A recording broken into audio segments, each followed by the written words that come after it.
7:05. Let's start with the Pledge of Allegiance. I pledge allegiance to the flag of the United States of America and to the republic for which it stands, one nation, under God, indivisible, with liberty and justice for all. Madam Clerk. Councilor Perry, Present. Councilor Hilton, Present. Councilor DiMederos, Present. Councilor Katz, Present. Councilor Coulter, Present. Councilor Cook, Present. Councilor Driggs, Present. all present. I'm always last. Great. Again, good evening. It is Monday, June 24th, 2019. We will start with the consent agenda. We have town council minutes from June 3rd, special and executive. The executive were previously approved, so this is a redundant item. We acknowledge receipt of minutes from boards, commissions, and committees. We have 2 sets from our Harbor and Coastal Waters Management Commission. And that is it for that. We also have a report from our treasurer. This is the May budget and revenue reports. And we have various correspondence items. An item from the Smithfield School Department resolution in support of the Safe Schools Act of 2019. That's HB 5762 and SB 636. Attorney Timothy J. Chapman thanking the council for the opportunity to meet and discuss serving as our town solicitor. The Providence City Council resolution regarding single-use plastic bag ban, and the Providence City Council resolution regarding budget cuts to the state payment in lieu of taxes. That's the pilot program. And an item from Mr. Roger Bennis regarding Main Road sidewalks and state TIP. It's the town administrator is handling that. You have an updated document from the town administrator, and this will be set for a regular agenda item on Monday, July 8th, if you can believe it. July is almost here. And finally, approval of tax assessor abatements. Are there any items to be removed for further consideration? Hearing none, may I have a motion to approve the consent agenda as proposed? So moved. And Second. second. All those in favor? Very well, thank you. We proceed now, wearing our hats as a licensing board. Mr. Brian J. Ferguson from Swansea, Massachusetts, requesting approval of a special event license, antique show and sale at Meeting House grounds. That would be at 28 East Road on July 4th, Independence Day 2019, from 9 a.m. to 4 p.m., as always, subject to meeting all legal requirements. Any questions or comments on this request for a special event license?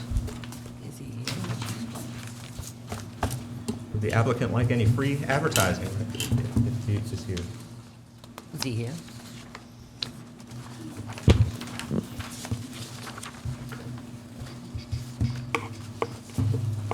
Would anybody from the public wish to be heard on this?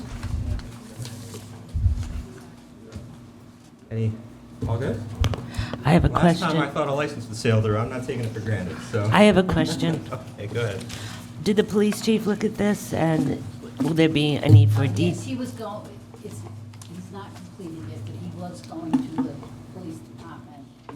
Yeah, because sometimes down at Four Corners, we I require haven't got the response. a detail because of the traffic. I'll have it before he's able to. So if the police chief recommends it, it'll be meeting. So I just want to make note that it was brought to my attention that in the code, it says you need to apply 14 days before these licenses. I'm still standing with the position that that is to allow the clerk's office the time to get this on an agenda. Because oftentimes, the agenda is like 4 days before. This person applied June 17th. Which is 14. So July 4th would be 14 Yeah. days.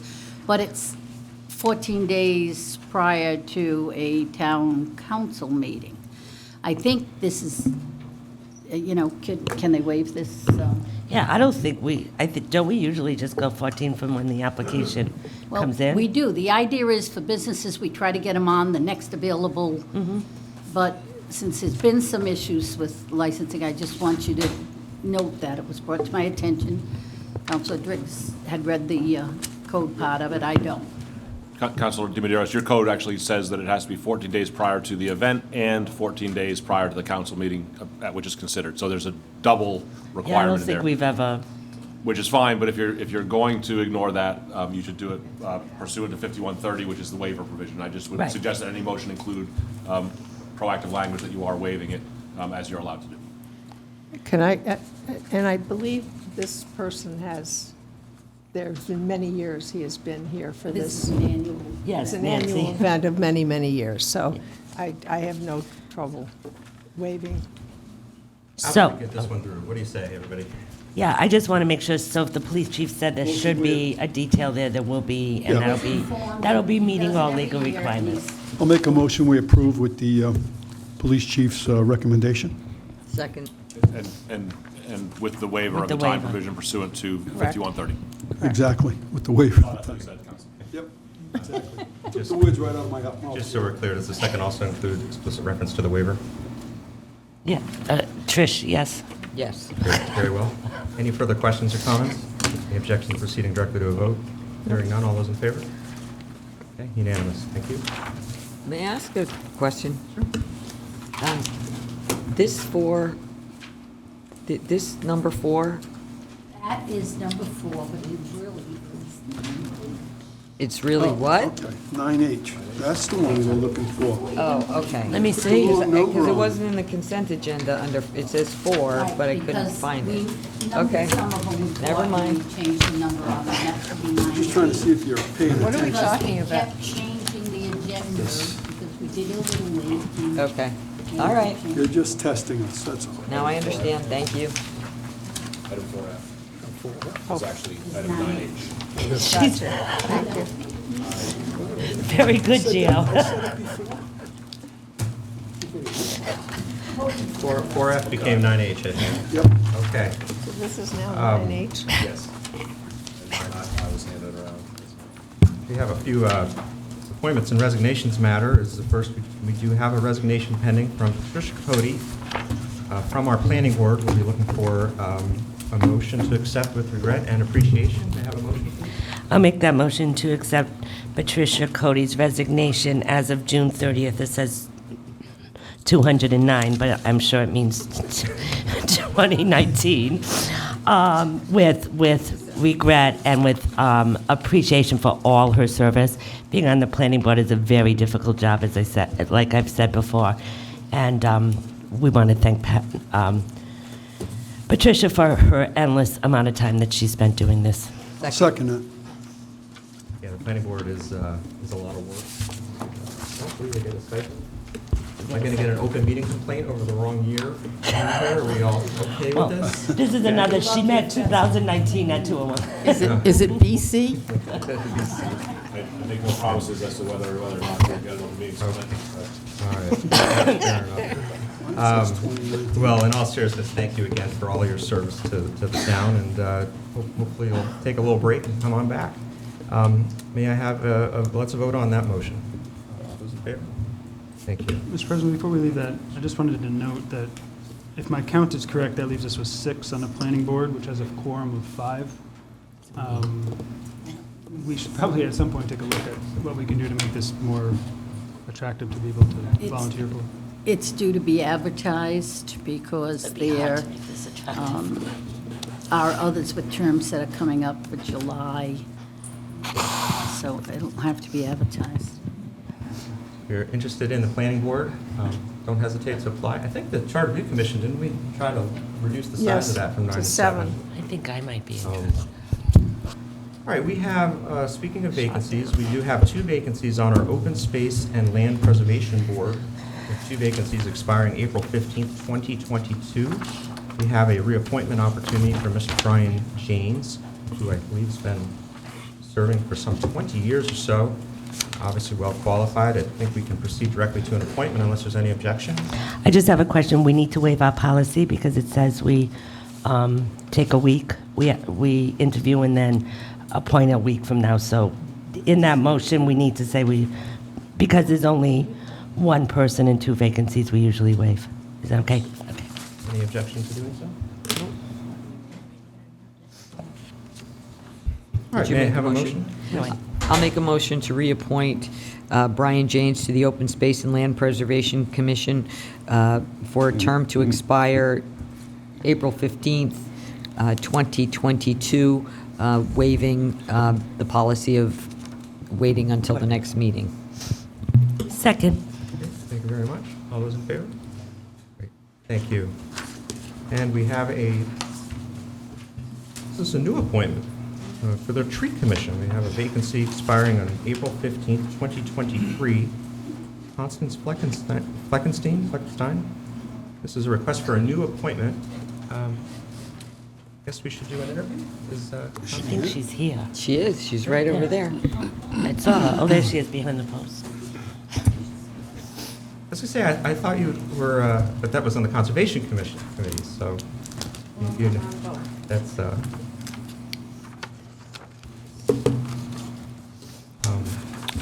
May I ask? this is a new appointment to the Tree Commission? Go ahead. I've been on it for the last 2 years. On the It just tree hasn't commission. been official. Oh, okay. I was wondering if we had well. You've been on it without being appointed. so Hang you've on been a second. Connie, have you been the Conservation Commission member on the Tree Commission, correct? Yeah, that's how I got on the tree commission. Right, but are you continuing to do that? Yeah, So you don't really. I don't know need- that we need to appoint you technically.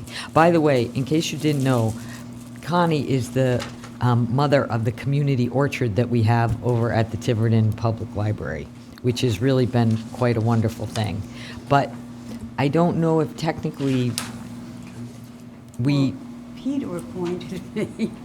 Well, they have to have somebody from there on the tree commission, so Yeah. they put you there. So I don't particularly know if we do have to appoint this. I mean, I think you're a member, but I think you're a member because the Conservation Commission chose you to be okay. the member. So let's make it official. It's great to see you. Do you have anything you'd like to tell us about Not really. Wait, you still want to do I it? thought you already had the job. Well, I So- did. So I But it think, wasn't official. Okay, Can but I I have think a it is question? official.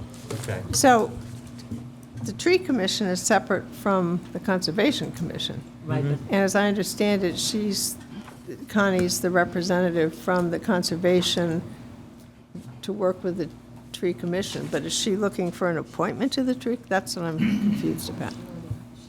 And can you only be on one board, right? Well, we have she's separate on, no, meetings. but she's already on it. You have separate meetings. Yeah. But I right. think she's a member, I believe that Connie's a vote as the Conservation Commission They have a representative. designee, whatever you want to call it, to the Tree Commission, that she's a voting member of the Tree Commission She's like a by liaison. virtue of being on the Conservation Commission. So I just had to look this up, but according to the code, the Director of Public Works and the designated member from the Conservation Commission are ex officio and voting members of the Tree Commission. Yes. So there's 3 members plus 2 ex officio, 5-member commission, of which the appointee serves. The tree warden is also a non-voting member. Yeah. So So there's 6 technically. congratulations, Connie, is still. You're still You're there. Well, do you want to Gio, take a vote did to you say- acknowledge the ex officio status, or, I don't think we have we to. don't really have plaques or all right. scrolls or But thank you anything. for the apple orchard. That's right. Well, I just, thought I should be officially on the tree. Is she a voting But you are member? official, you are officially on the Tree And Commission. it got you out of the house tonight. See that? That's right. One vacancy. Yeah. Okay. Okay. So in thank addition you. to your role, we still And- have another vacancy, is that for the tree commission? True. See Ray Fougere. And if you the haven't tree seen guy. Connie's, and if you haven't seen Connie's community orchard at the library, I suggest you do. It's really a wonderful thing that she's done. Can I just, Nancy made a good point, which is that if she cared to be appointed as a member other than through the Conservation Commission, she could, and then that commission could appoint somebody else. Right, If that's we what I need was- to find more members for the tree commission, that would be one way to do that. It's kind of weird, but yeah. Well, why don't we'll hold on that, and if someone Maybe makes the someone else request, would then know. we'll do just that. That's a great suggestion, thank you. Okay, so the minutes will acknowledge the ex officio status and no other action taken, okay? Fair enough? Okay. At this rate, we're moving right along. General business, Attorney Mark Russo, Twin River, Tiverton, request scheduling process for an amendment to Chapter 22, Article 3. These are hours of operation for the casino gaming facility within the Casino Gaming and Entertainment Overlay District, CGE, to consider 24-hour ordinance beyond the pilot term. One of the longer agenda item requests. Do you want to briefly just introduce yourself and warm us up to the request, and we'll go from there? Okay, thank you. Thank you, Mr. President. And the air conditioning feels good, by the way. I'm surprised it's working. Do you feel it better? Feel do. it? But we don't over here Very yet. nice out there. Okay. So when we approached casino operations, one of the important things to do was to establish a public safety plan. When we worked with the public safety officials and the council to do that, there was a public version, and then there had to be a final confidential version, because there's some things in a safety plan you don't want out in the public. So we met with the council in executive session, finalized that. That was necessary for the host community agreement. It's still part of the host community agreement. Then we approached the council on the concept of being able to operate for 24 hours. And the council enacted an ordinance that allowed us to do so on a one-year pilot basis while we saw the public safety protocol in action. So we began operating, as you know, in September. We met with the administrator and public safety officials probably, 3 or 4 times in September, and ironed out different things. And the protocol has worked, and we're now at a point where it probably makes sense to start to think about scheduling the various hearings and public hearings. And obviously, you're going to want to get reports from police and fire. You're not going to want to take it from us that it's working and find out from them, but at least to start that process, because we received an interim license under the pilot right at the beginning of operations, and I think the decision was made in conjunction with the clerk's office to have the 24-hour entertainment be in conjunction with the liquor license. So that was heard in November. So there's a November to November license, but it probably doesn't behoove any of us to wait till the absolute last minute. So I talked with the solicitor and thought it might be a good idea just to get on the agenda to talk about a scheduling process. I roughed out an ordinance draft. Obviously, it's for you to review, but at least to start the discussion and hopefully get something scheduled by way of hearings and that type of thing, so that we're not, going up to the last minute. Mr. President?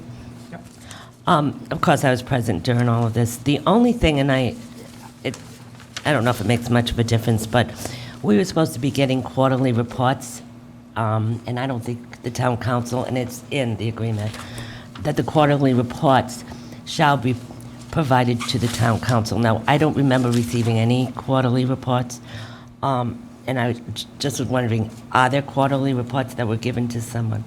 Well, the public safety officials get daily reports, and there's a software system, I think, don't hold me, I think it's called IMC, or I think it's IMC, but they can produce those reports. Right. But I don't know if quarterly reports came to the council. I don't know. No, they haven't, and in the agreement was that and I remember a long discussion about this, and we said, just let us know quarterly how it was going. Now, of course, no news is good news. So I assume that things have been going well, because we haven't received any complaints, but it was in the agreement to get the quarterly report. So, like, if we could get something in writing, how things have gone over the year, if there was anything that was noticed a problem. When you say the agreement, it's in the ordinance, right? Yeah. Yeah, it was in it that we do get quarterly reports.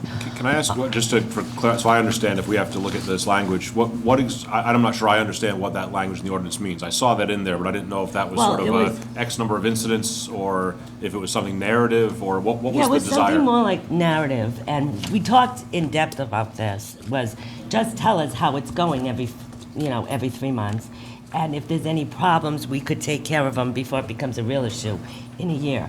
Like I said, no news was good news, but we really haven't received the quarterly reports. And that's just on the sort of public safety front, or was on- operations generally? It was general, but it was definitely public safety, but general, I mean, I think the idea was that we would be able to understand, kind of the number of incidents, the kinds of incidents, the impact that we were seeing on police or fire response, things like that. It was, Any complaints, because it's open 24 hours, because there was a lot of audience participation, and they were concerned over the noise going 24 hours. Mark, That kind of stuff. does that software allow you to go back and retroactively create those reports? Yeah. You can do look that at for us? all the reports, all the incidents that report on a daily basis.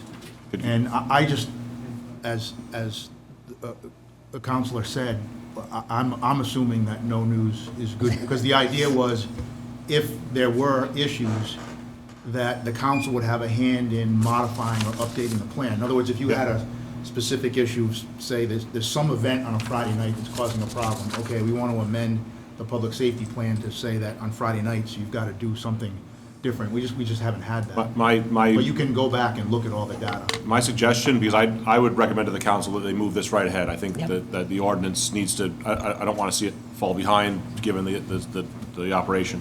But I would recommend also that you provide those retroactive reports in the next few days if possible, so that we can see Before what the they look hearing. like in case the council has any opinion onto what they should look like, as to what they should look like. I'd like the council to see a model of the report. Well, we receive monthly incident reports from police and fire Right. that break out the casino arrests. I do, incidents I absolutely separately. agree with that, but it's in the ordinance that they were supposed to, like, if they changed any. I guess my thought is that if you're already getting that information from police and fire, perhaps that's language you would strike from the ordinance when you take the opportunity to amend it. But if there's something not in there, then maybe you would specify in the ordinance what exactly they would provide you, just so that there's no lack of clarity. I'll be really honest, we get a lot of reports and we get a lot of police reports, and I suspected that if there was any incidents, we'd get that separately, because sometimes with the amount of paper we have, you can look at it, but to actually pinpoint what was the casino may be a problem. Can you remind me that this, But it's in it's in here, that's what I'm saying, it was never. it also says something about hearings as to the reports? Was there a one-time hearing 60 days after the pilot? Or, we're technically in the pilot still, right? Right. There's supposed to be a public hearing at the conclusion of the Yeah. pilot, so you can decide whether or not you want to extend it. That's why I'm here. That's what this Or is. change some things. Okay, got it. And then, so what it says in line 13 of page 2, the quarterly reports and the hearings thereon, it seems to contemplate hearings on the quarterly reports unless I'm... Yeah, I think if problems were flagged in a quarterly report, then the council would have the option of having a hearing on that, so if we needed to modify the public safety plan. Okay. Could we just get something that says no problems, and then we can at least tell the public that we've looked at that, like, I've talked about that, or whatever. I definitely think you Okay. should get a report from Right. police and fire, yes, and Okay. we'll help assist with that. We've already gotten that, haven't we? Good evening. Yep. So as the Vice President pointed out, as part of the monthly reports from the police department, we Yeah. break out the casino incidents. Yeah. As far as any outstanding or notable incidents, we can definitely do something, and I can report that to the administrator with the fire chief. But I can stand here and tell you that, we've definitely seen an increase in incidents. We're definitely there. We're there 24 hours a day. We recently moved from having 4 officers a day, meeting 1 officer from 8 a.m. to midnight and 2 from midnight to 8, and we've moved down more in conformance with the host agreement that we have 1 officer there 24 hours a day. This was what the report was supposed to be. Okay. Yeah, I'd like So to... that's all. I'd encourage, I don't want you to write a report, but I think something more than raw data. I think it does need some management commentary. I don't know that I wouldn't spend more than an hour or 2 on it, but I think we need a little more than just raw data. And the same thing just to be from the faithful to fire, ordinance. how many guys are there every night and that kind of. Is there any other sort of specific categories that this team would like to see comments on as it considers the protocol? If I may, communication has been an issue, and I'll let the former active fire chief talk about that too. We're working with the casino, and they're working with us, but during the casino's been open 9 months. Our plan was to wait until September, which would be the 12-month date, and kind of look at a 12-month period of incidents, arrests, response times, so you'd have that proper data. That was our plan. But I know communication has been a struggle. The casino and the casino security personnel have been working with us, but I'll also let the acting fire chief speak to that we're trying to do a better job in keeping in communication with our public safety personnel that are assigned to the casino. And that it has been a struggle. This is what I wanted to hear, if there was any struggle. Is there any objection to the concept of a sort of a narrative summary report that would add management commentary to the raw data? Thank you. Okay. And if something strikes you of a topic that you want to, I think you can always ask the town administrator. As far as the fire department goes, the only concern that I had was, like Chief Jones just said, is the communications. But the casino certainly has been working with us. We've met with them. They got their radio guy on it, and we're trying to figure it out right now, so.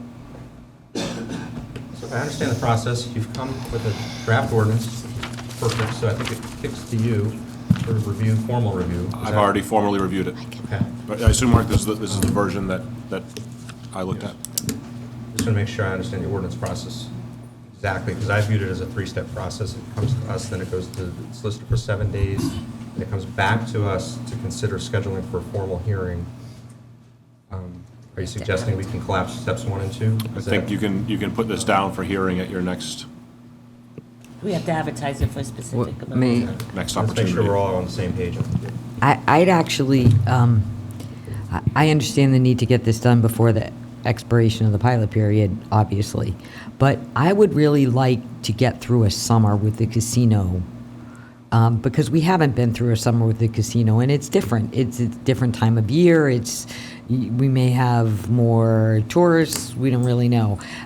I would prefer to schedule a hearing for this in September, so we've been through a summer time period, just to see if something crops up in the summer months that, you don't see in the fall or the spring or the dead of winter. We That's could actually do it end of August. Deadline is that would be my preference.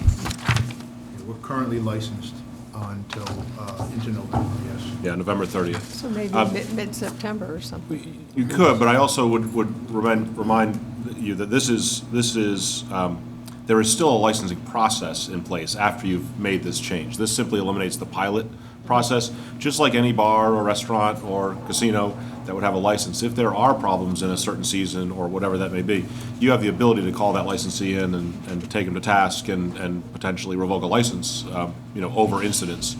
So that doesn't change. That's a tougher standard, right? Sure. The decision. Well, yes and no. I mean, I'm not sure we're changing the standards here. It's just that this was an attempt to give you a chance to look back and consider things broadly, but in the end, this is just a license. Right, but it's the 24-hour that we put as a pilot. It's not the license. It was the 24-hour vote was a pilot, and to see if there was any problems. So I don't know if that makes any difference legally, but it was the 24-hour. It wasn't their Well, license. I guess what I'm suggesting is that if the remedy is that you would not renew the 24-hour, then you're right. But if the remedy is something else, like a typical restaurant would be sanctioned, then that's not going to change. You'll still have the ability to enforce it like any license. I also want to point out to the council that when this ordinance was put together, it has specific language in it, separate from our licenses, that if we violate the host community agreement, we violate any of our licenses, we get called before this board on the 24, not this board, but the council acting as the licensing board on the 24 hour. Yeah. So there are safety nets that we just can't say, oh, we have a license, we can do whatever we want. Yeah, that's a great point. I think you guys said the standard was less strenuous. It's actually more strenuous given the way the host agreement was prepared. So we have a contractual, we sort of layered in an extra layer of protection contractually on top of the regular licensing regime. Is it? Something like that. Yeah. But, President, oh, go ahead.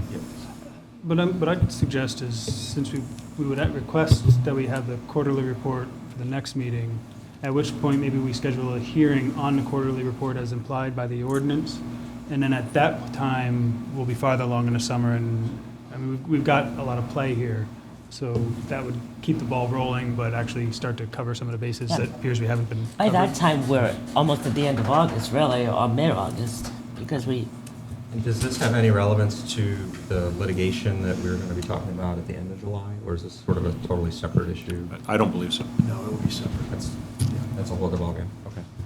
I would also. Good point. I would also like to point out that, just me as an individual counselor, when we had the public hearing for this, it was a very contentious thing. There were a lot of people who really did not want to see 24-hour operation, and then there were people who were. And in part, this was a compromise that we would do a pilot for a year, and we would see how it went, and we would see what adjustments needed to be made. It doesn't sound like things are, not going well, but, I made a commitment to the people that we would have a pilot for a year. I understand this has to be renewed before the end. So I'd be more comfortable, me personally, sticking with what I voted for originally, which was to see it through, pretty close to a year's time frame and decide whether or not there need to be any adjustments made. I understand, Counselor, and let me just add one more point, though. One of the reasons I asked when Attorney Russo and I first talked, I suggested that he move more promptly on this because of the growing list of potential ordinance changes that the council has considered or is considering, not just the comp plan conformance, but other ordinances. So I don't want to see them in particular get tied up in a busy season of ordinances. I know that's going to be a tough thing to schedule on the agenda for the council in quarters 3 and 4. What one compromise there might be that you could hold the public hearing. I don't believe there's a requirement that you have the final vote immediately afterwards. You could hold that final vote for some time, but the public hearing, which may again be contentious or at least well attended, you may want to make sure that gets scheduled more promptly. But that's just my recommendation. Well, if the Vice President's suggestion is adopted, it may not be an issue because the pilot itself was actually adopted in August. So you had September 1, well, I forget, late August was the soft opening. So if you followed that schedule and we were here for public hearing, let's say in August, then you still would have a year of track record under your belt and some summertime activity too. It was at the end of August we did this, right before you opened, I think. Yeah, it was, yeah, right. I'd say too, if we expect a lot of discussion and debate, in some ways, earlier might be better to have multiple opportunities so that we're not out of time. So are we agreed on a game plan there? Repeat the game plan. So we're going to get It's been the, too well, many. Justin, why don't you? So we will request for our next meeting the quarterly report with some narrative explanation of any problems or questions or challenges they faced. We'll have, at that point, we'll schedule a hearing on the quarterly report, just so people can have that first opportunity to comment.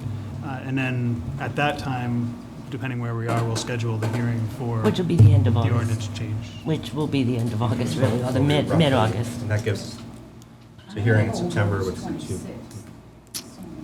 August 26th, you have it held? Right, 'cause I mean, we keep booking other things in between after the meeting. Sounds good. I just want to make sure, it's a detail, but it's an important one, because we're looking at a lot of ordinance changes. Do we have consensus on the view that if the solicitor has pre-reviewed a draft ordinance, that steps 1 and 2 collapse? I just want to make sure, because I guess we're not taking that vote tonight then, because we're delaying the decision on whether to set for public hearing. So we don't have to actually answer my question tonight, but can we keep thinking about that? Because I'm a little nervous about it. I just want to make sure we're all squeaky clean on the ordinance change process, so. I will double check Okay. and get back to the council on that process. Well, I know, I just want to make sure everybody else is on the same view on this. So maybe just take a look at that in your own study and we'll review it as it comes back up. Is that fair? Okay. Sounds good. Because normally we don't have a draft ordinance in place, so normally there's a concept and then we have to go from there. So, anything we missed? Do you want the last word or anything, or? I was just going to ask a question. Is it for us to participate in the quarterly report, should we coordinate that through the administrator's office? I see him nodding, so. Yeah, I think it's co-authored, or at least it originates with you. I suggest you take the first draft, and then they can do an endorsement commentary on it, or. Oh, okay, sure. I mean, it says Yeah. Twin River, Tiverton, and Tiverton public safety officials. I think necessarily has to include the administrator. I'll coordinate Yeah, with John's yeah. office. I definitely think it should reflect your input, not just the administrators. Understood. Okay. I would just like to apologize for not being on top of this and not remembering that we needed these quarterly reports. That was my responsibility. You have a lot going on for a town of 16,000 people. That's true, too. Which is why you like the job, so. Oh, love it. Okay. Thank you so very much. We'll see you soon. Thank you. Okay, Mr. Perry, let's talk about landfill closures. Yes, Transfer stations. I'm just trying to get something going here because don't know if the landfill's going to close next year or when it's going to close. Haven't really got a set date. And I just think that we got to start looking into, are we going to have a transfer station? If we are, where? And start the ball rolling instead of waiting till the last minute and then it dumped on us and we're scrambling. So I'm just trying to see if we can get something going. I don't know if Rick, the DPW director, Could I maybe start, Good. please? Sure. So I think the first thing that actually needs to happen is that public meeting or hearing on where we're going with the solid waste management in terms of the trash being trucked to the landfill or not. There's been discussion of it. There never has been an official policy decision by the council based on some sort of public hearing. I think that needs to happen ASAP, and I would ask that the council schedule that at your earliest convenience. Secondly, in terms of actually preparing for the closure and for the design and hopefully construction of, more likely than not, a smaller transfer station, which is another part of the policy decision that needs to be made by the council. We did ask Power Engineering to update the report it had done, but then we wanted to narrow down the scope so that they're not just going to do the whole report all over again, which would be a very expensive undertaking, but to focus on the cost estimate of a smaller transfer station for the recyclables and bulk items, things like that. I think we got an initial proposal. We thought it was a little high, and Rick has been talking with them about bringing that down, and he can give an update on where that stands. Finally, the search for a site has not progressed sufficiently, I think. We don't really have, several sites have been proposed, several have been sort of rejected as not really being viable for an operation of this nature. We keep looking. So the one site that will be evaluated for sure is the DPW site. Different people have different ideas as to whether that's actually a good site. We do need to find at least one other site to compare it to, and there will be some sort of analysis in terms of site suitability, traffic analysis, and what have you. I did forget one other thing. Sorry, Rick. The latest from Power Engineering, based on the measurements they've taken of elevation, is that we're still looking at certainly closing in 2020, possibly in the summer, maybe in November. That's the latest that we've gotten. And it all depends on how much trash we generate. Thank you. Good evening. Jan covered most of the bases. Thank you for that. The elevation is something certainly of concern to us. And one thing we are leaning towards, myself, I'm leaning towards quarterly elevations instead of semi-annually, so we're more aware of where we stand. That, unfortunately, because the budget started quite a while ago, is not budgeted for. That might cost another $7,000 to $8,000, according to PAR. The other facet is that we have found by reviewing the records that the trash intake changes substantially. It goes up and down. In 2016, I don't remember the numbers exactly, then it might have been 12,000 cubic yards, then it went down to 9,000, then it went up to 14,800. So it's very hard to predict what the trash level will be. And since DEM has set a height limit, that is going to determine when you have to stop taking trash, or November 2020, whichever comes first. So we are working with PAR on that. Another, and as Jan mentioned, many sites were discussed for the transfer station, and technically, we'd probably be going to, again, it's going to be based on the policy determination by the town council after the public hearing, but probably go to a recycling center, not a technically called transfer station, because the only trash you would get would be incidental trash to people bringing in items that, excuse me, that are then hauled off-site, but not to Johnston landfill. If you take trash in and then take it to Johnston, that would be a transfer station. But the proposal so far is simply to truck the daily trash to Johnston instead of taking it, as we do now, to the Tiverton landfill. That reduces the cost of the center. At some point in the future, we may want to go to a full transfer station, but for the time being, based on the 2011 PAR review, that wasn't really economically viable at this time. As far as the permits go, those are all still in progress. DEM is satisfied with the progress we're making, but it goes back and forth between PAR and DEM, and they add items. That's for the RIPDs, the operating license renewal, and the closure permit. Another site that was considered that PAR would look at, if the council so deems it worth looking at, is the one at the corner of Progress Way and Industrial Way. Some people are not really fond of that because it would be taking land away from the industrial park, but the counter to that is it's something the town owns now. But then again, the counter to that is, well, we would lose the money that we would make selling that. So that aspect is still up in the air.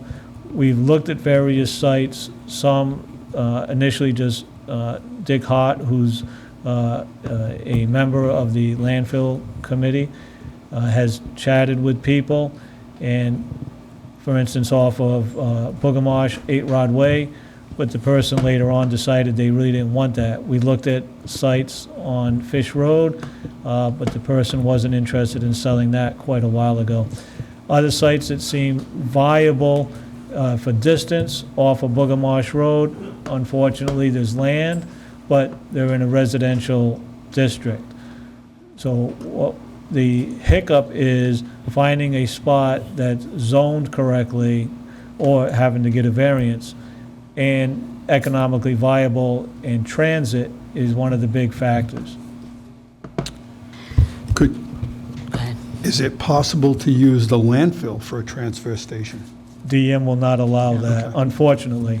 They will allow certain things, solar, recreation, but not a Couldn't use it transfer for a station. okay. But, thank you, Joe.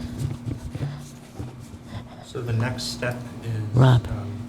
Go ahead. Well, it's kind of to that point.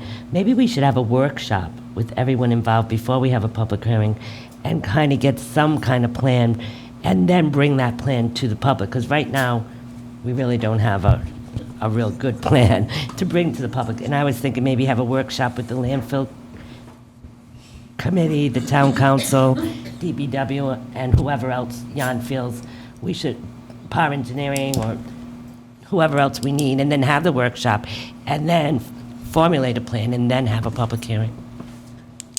In July 1st, the fiscal year 2020, we were approved, not as much as we wanted, but we were approved some funds for PAR to continue update the study on a smaller scale, as John said. So starting July 1st, we could progress with that. Maybe a workshop schedule. So,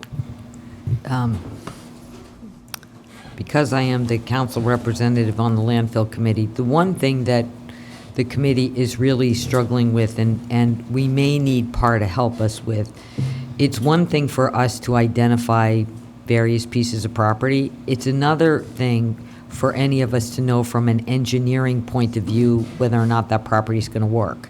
Because it doesn't necessarily have to be a flat site based on how a recycling center works, but it's really difficult for us as a committee to evaluate, this site would work without a lot of site work versus something that would be like, okay, you own this, but the amount of site work is going to be, that's really something we need PAR to help us identify. Well, do you recommend that we have that report updated before we do a workshop or a public hearing? Or is that an ongoing update that you just spoke of? Well, if the council has a few sites they would like looked at, 2 or 3, we could do that within the budget. But because the budget, and I'm not complaining, but because the budget is low, we really could probably only find out viability on 2, maybe 3 sites. They do minimal traffic review, land, not a professional survey, but a land survey, review the DEM, excuse me, the DEM requirements for a recycling center, rough costs to construct the area based on where you choose, and rough costs for designing such a recycle center. So a workshop prior to, if people can pick out a couple of sites, is a good idea, so PAR can go forward. Rick, is there a minimum amount of size that Yes. you need to? Yeah, people have different opinions. I have a strong opinion that you want to size it so that if in the future you want to do a composting area, if in the future you want to do a transfer station, if you find the transportation costs start to exceed construction costs, you want to size large enough to be able to handle that. I would say the minimum of that would be 8, 9 acres. Just speaking for myself, it seems to me that this has to happen within about a year. So if we had to take that vote tonight, it would be the industrial park. Unless somebody else can, just speaking for myself, unless somebody can prove a case for something else. I mean, I don't think we're going to be exercising any eminent domain or anything. We'd have to find a place that's not owned by the town, negotiate a deal, make sure it conforms with all the land use restrictions. So again, that's just to put a finer point on it. I think that has to be one of the choices, because we can't assume any other choices by it.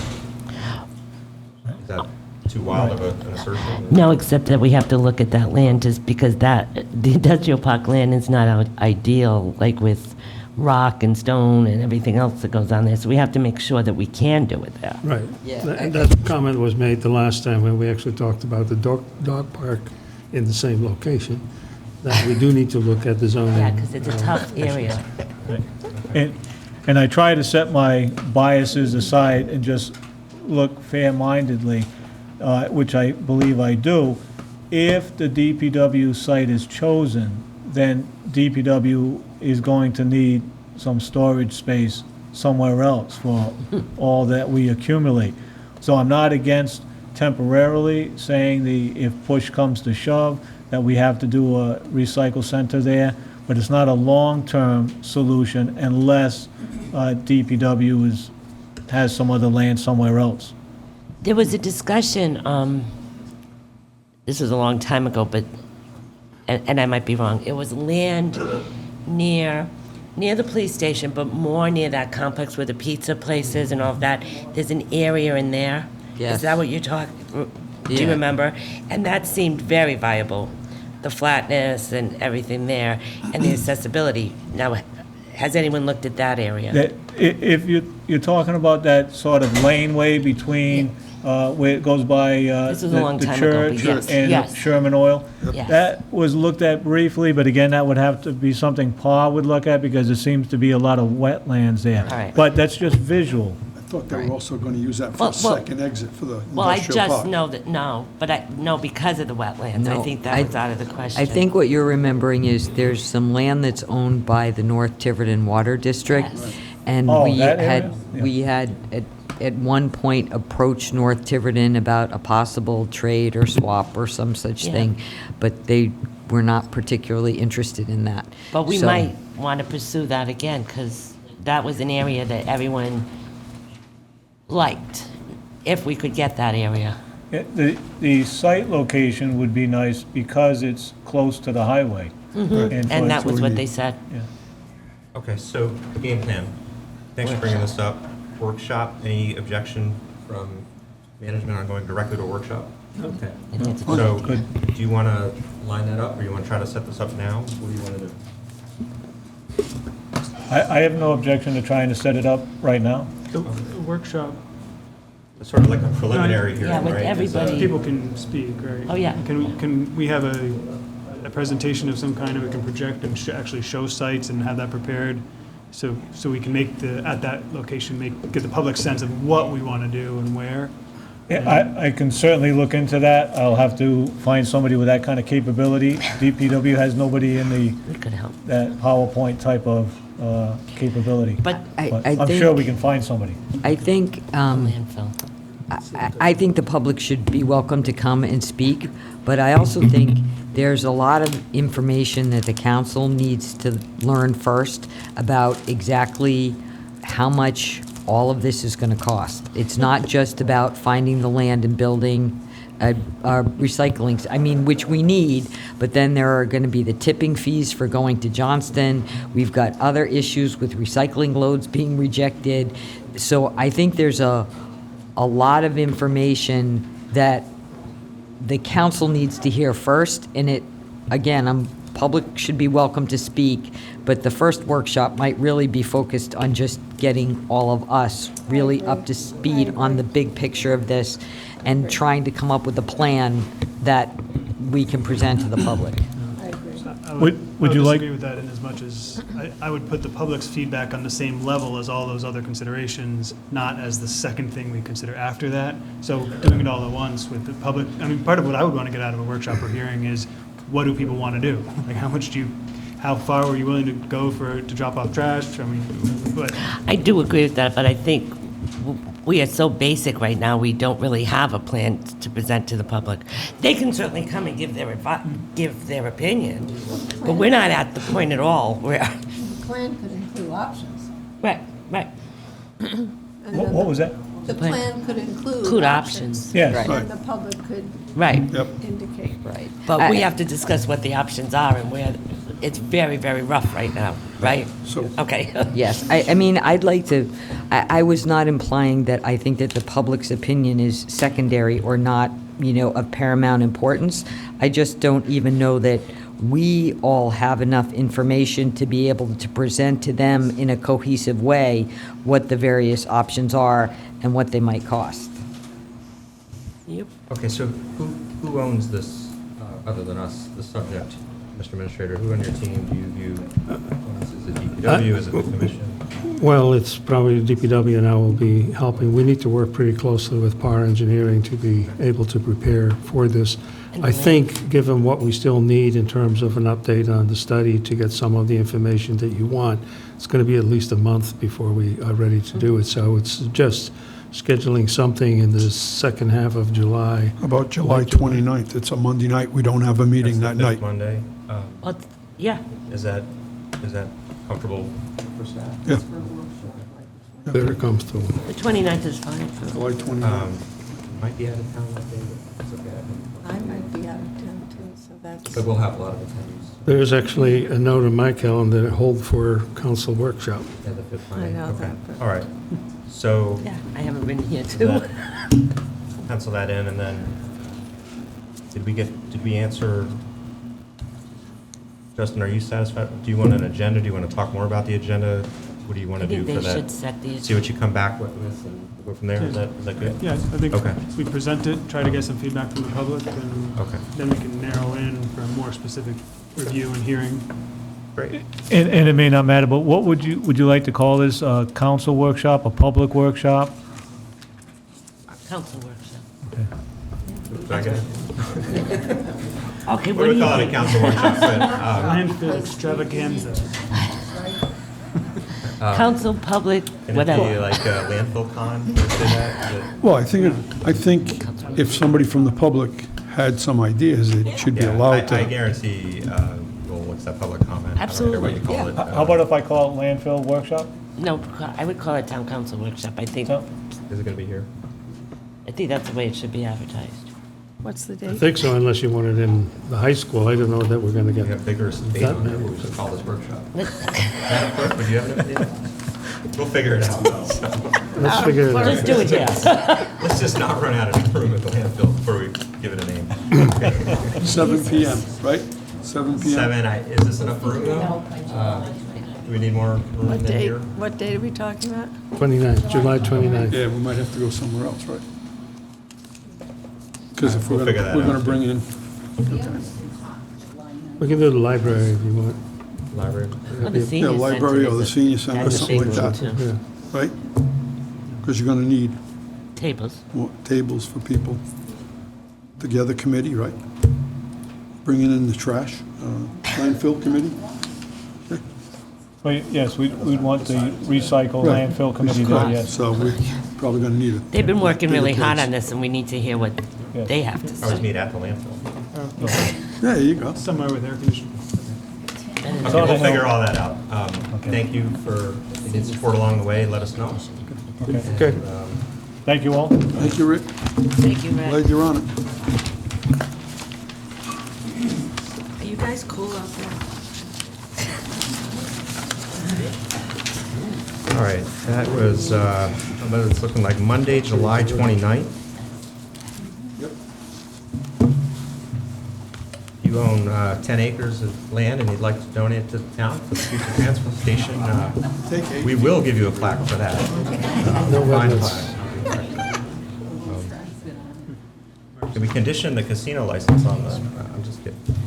All right, Chief Jones, we have some special reserve officers to approve. Considering Kenneth Cabral, Joshua Mello, and Edward Savigny.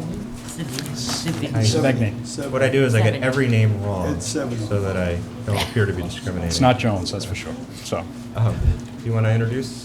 good evening. As part of our continuing expansion of the Reserve Officer and the Special Officer Program, former Sergeant Ken Cabral was a member of the Tiverton Police Department for 20 years. He's retired, and he's asked to come back as a reserve officer. The other two gentlemen, Mr. Mello and Mr. Savigny, would be designated special officers. What we've been working on with the administrator in the police department is having a community service officer program. So what the purpose of that is to have people with law enforcement experience or people who are interested in law enforcement come forward, and the difference between the special officer and the reserve officer essentially is a firearm and powers of arrest.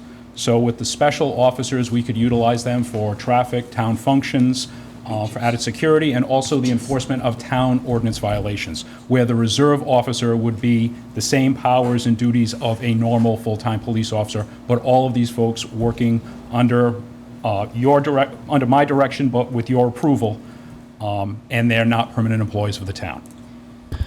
So they would do detail, well, the special would do detail? Yes, ma'am. Okay.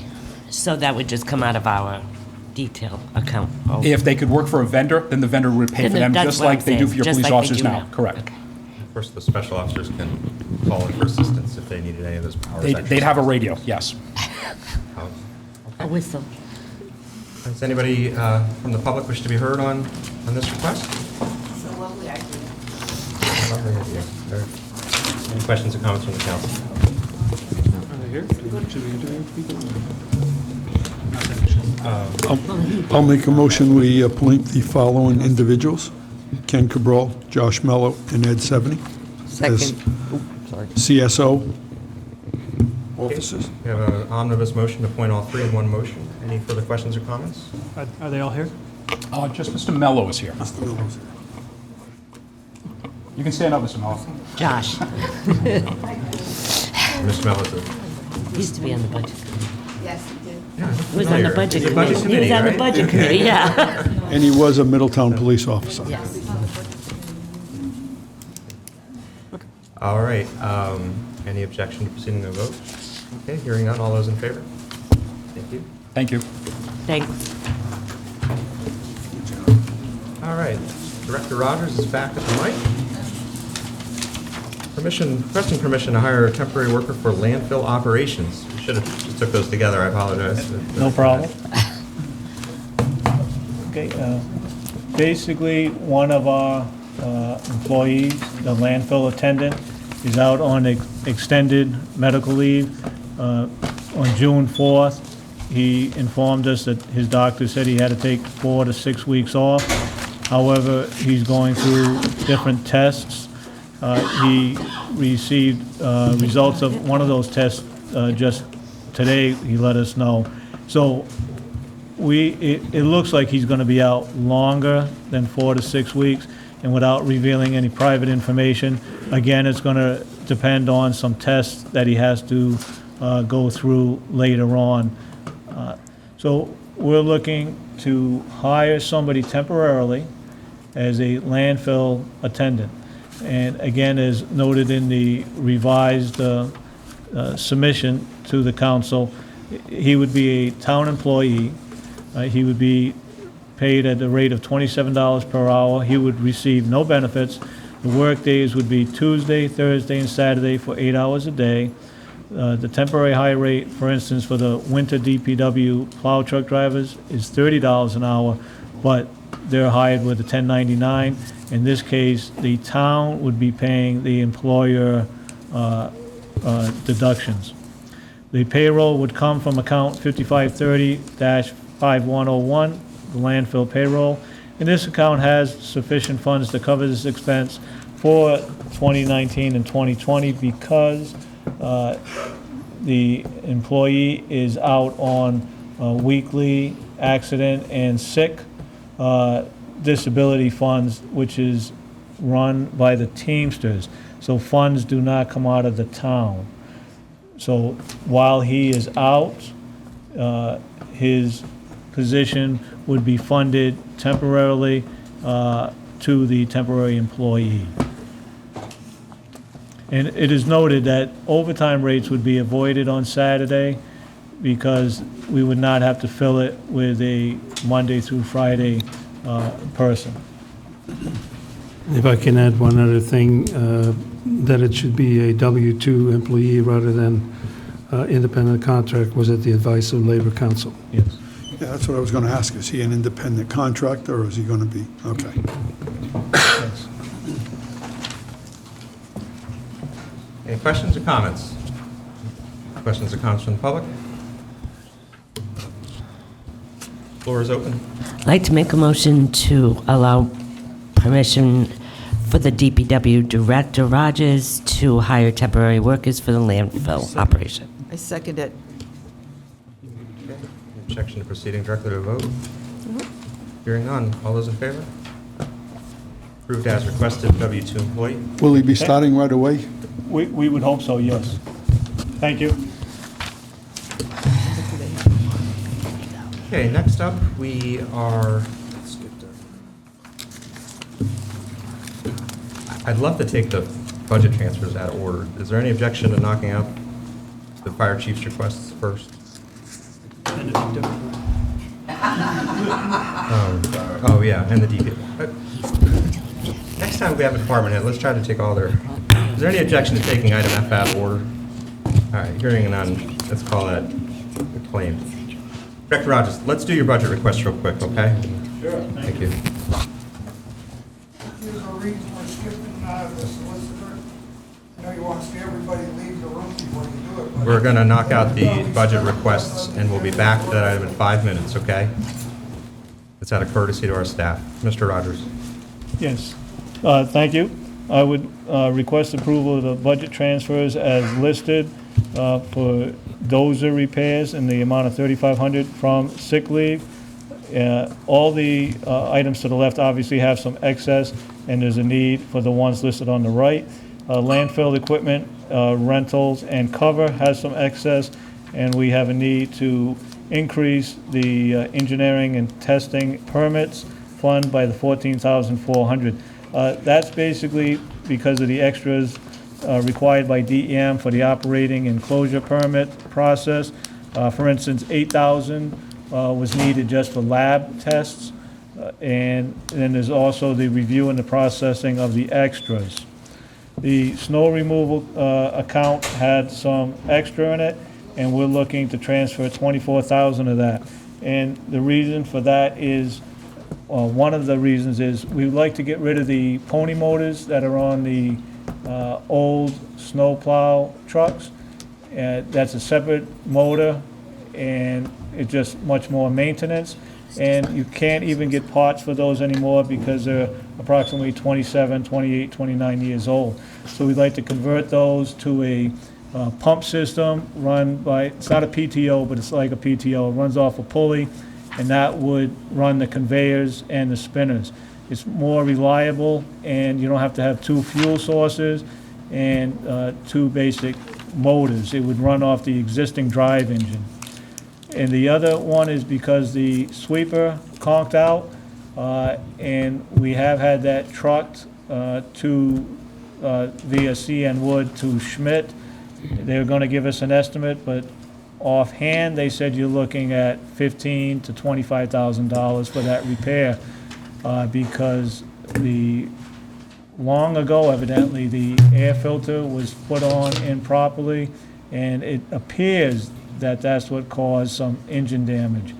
So that's why we're requesting the $24,000. It's not going to be enough to cover both these items, but it'll help. And then we're looking for the director's salary. I was under the impression way back when we transferred some money out of that, more than that amount, but that it was based on a pay date, not actual work days. Therefore, I shorted it by $2,200.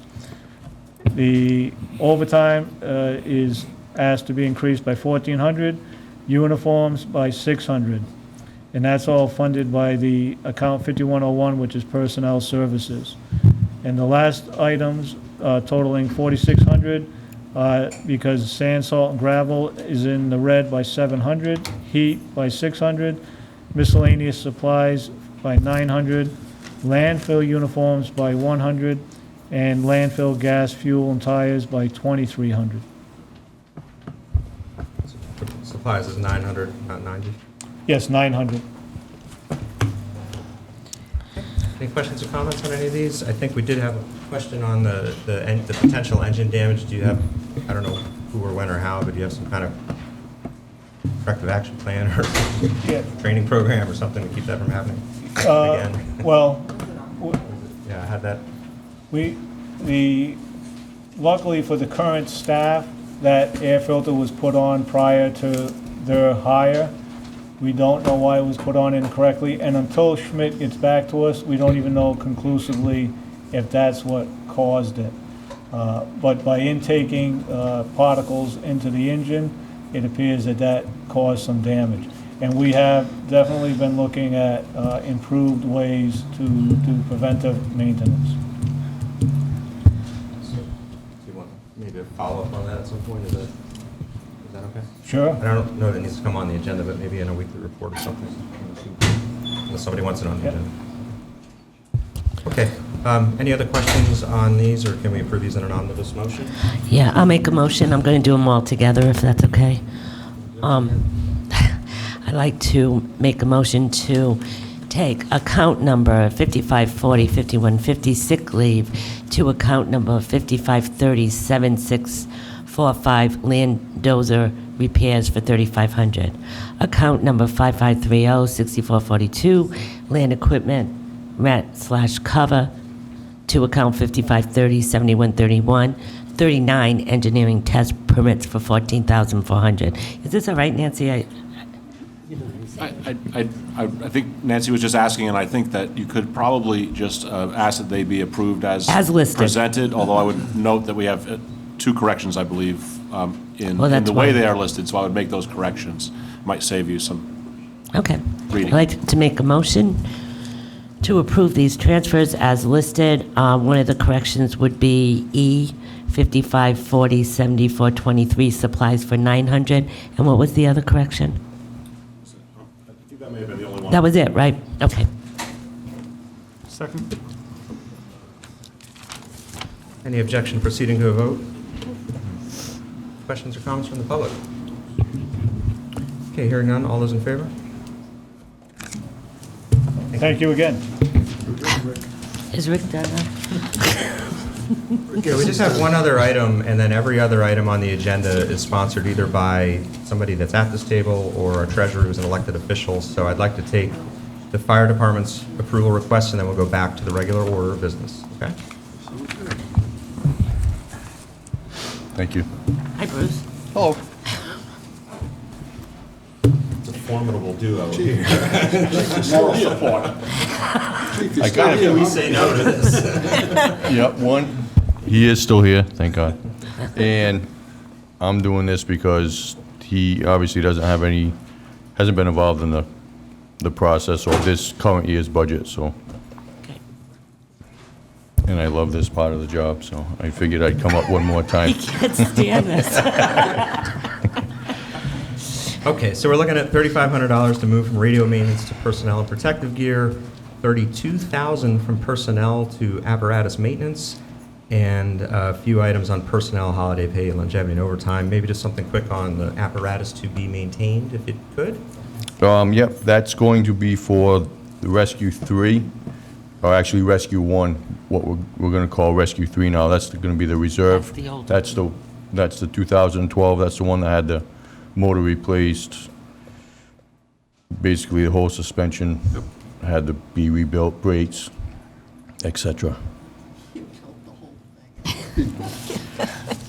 It's gonna last us, that's gonna be a reserve rescue, that's gonna last us quite a while. The other one's gone, right? What was it, an 08? The 08's gone? The 08 is at Highway right now. So Yeah, it's gone. it's off of, yes, correct. Correct. The new one's here. On the road. Yeah. The new one's here. Yeah. On the The new road. one is here, running I well. saw it the other day. Yes, Spent a lot absolutely. of time on that. We did. So we have a 2019, 19. Correct. 16, And 2016, those are our two front run. And then we have the 12. 12 is the reserve, correct. Good. Yep. And I promise you, this will be the last time that I come up here and ask for a money transfer. Oh, don't do that. So It'll be you, cheap so now. you say now. It might be him. Remember, you're on tape. Don't tease us. Don't tease us. Mr. President, I'll make a motion to approve the requested budget transfers for the fire department as listed on the June 24th agenda, item F1. Second. Okay, we have an omnibus motion to approve all 6 transfers as requested. Any questions or comments from the public? Objection proceeding to a vote? Hearing none. All those in favor?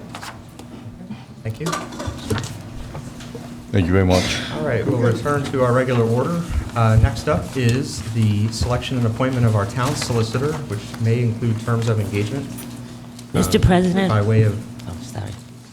I'll just quickly say, by way of review, our prior town solicitor submitted a resignation, and I think that was submitted, I think even before we had our first meeting. Might have Yes. it. And we appointed an interim solicitor. We had one applicant, Mr. Ciccone, who was appointed in December for a 6-month term. 6 months has already come and gone. And now we've had 4 applicants. We interviewed all 4 of them over the span of 2 meetings. I think all 4 were quite impressive, I think I can say. And now we have to make a decision. So, Sorry, either way, I just was going to suggest that since this concerns possible reappointment or appointment of my office, unless you have a need for me to answer any legal questions at this point, I would, if it's okay with the council, step away from the table while you have this debate, just to offer the appearance of not influencing that don't decision. forget to come back. Rob. We'll see. Rob, Yes, ma'am. at this point, I'd like to make a motion to table this item until we go into executive later this evening. I'd like to talk about all 4 candidates, and we usually do that, and of course, this is a new council, so if that's the way this council doesn't want to do it, that's fine. But usually we go into the executive, we list our top people, and we discuss it, and any concerns that we might have about different candidates. So that's my motion. Second.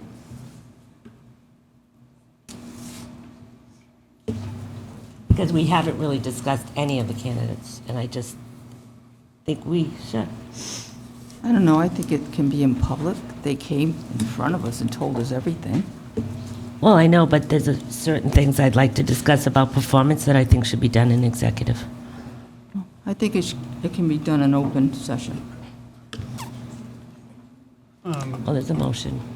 As a matter of, I'm not convinced that the Rhode Island General Law 4546 5A1 covers discussion of applicants for a job, and to the extent it covers the job performance of a current employee, that employee would have had to have been noticed and given an opportunity to have that discussion in open session, and I don't know Right, and that current employee is our town solicitor, and he, as far as I'm concerned, was notified when this agenda was made. But we have done this in the past. We have put it under this. Would be the third time I believe that I've been involved in it, and it's not had any question on whether or not this is the way we should do it. But like I said, it is my motion, and if this council majority doesn't approve, I'm not going to argue with it. I would like to say that we've been advised in the past that when hiring somebody that reports to the town council, such as the solicitor or the town administrator, that a discussion under personnel can be had in executive session so that people can feel free to ask about potential references, things they've heard, things they may have heard about someone's character, and that is perfectly allowable under Rhode Island law. We've done it many times. I don't think that I don't think that in fairness to applicants that you necessarily have all of that discussion in public. And I do think it's worthwhile for us to be able to share our thoughts on which candidates we think are the strongest and which candidates we may have concerns of. What we may or may not know about their references or other information that we're aware of. I guess I have a pretty strong view on this, that I actually think that the law does not allow for that, and if it did, I would want to know if we gave notice to all 4 applicants, and I think any one of the 4 would have the opportunity to force the conversation out into the open.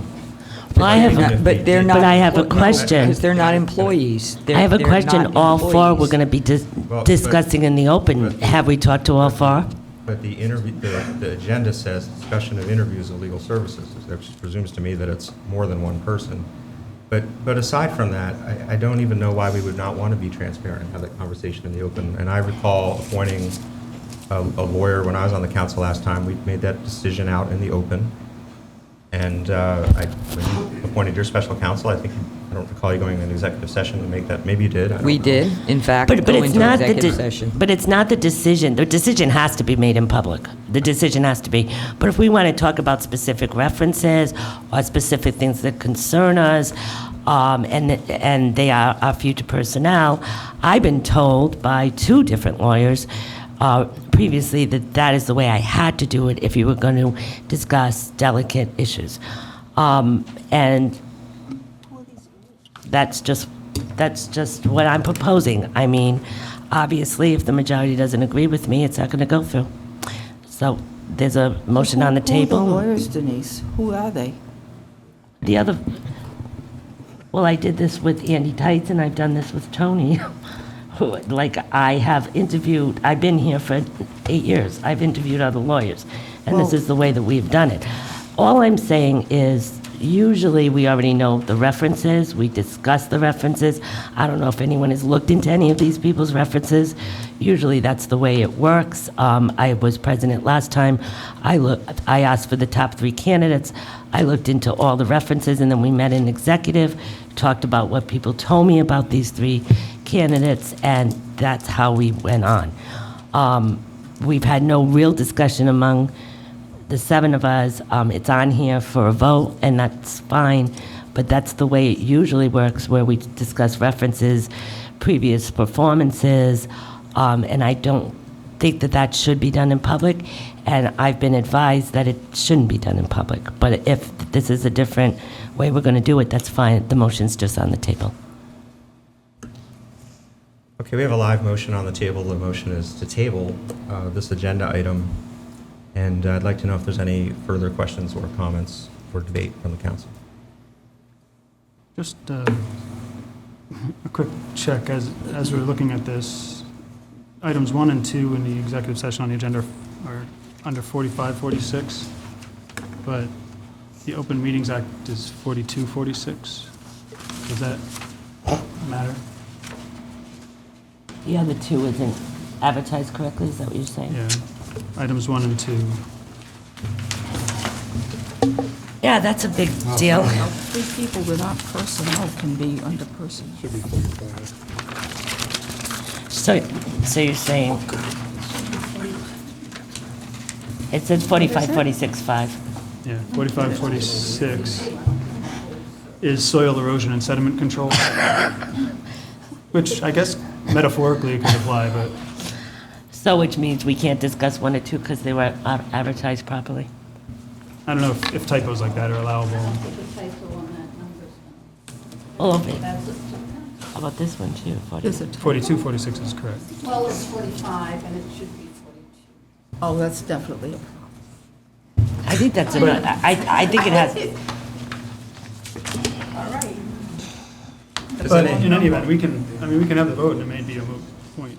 Well, the other concern is that I don't know that the agenda is a discussion of interviews. That is different than appointment of a solicitor, right?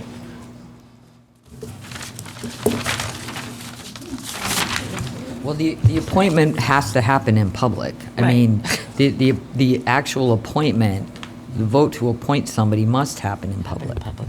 the vote has to happen in public. You think can't vote in too executive. much is done in secret. It's not secret, it's just that maybe, you know, I'm also protecting the 4 candidates that may not want to have this discussion. But their interviews were in public, right? I mean, we didn't take the interviews in private, which could have, under your theory, we could have done that. No, we couldn't have done that. We had to do that in public.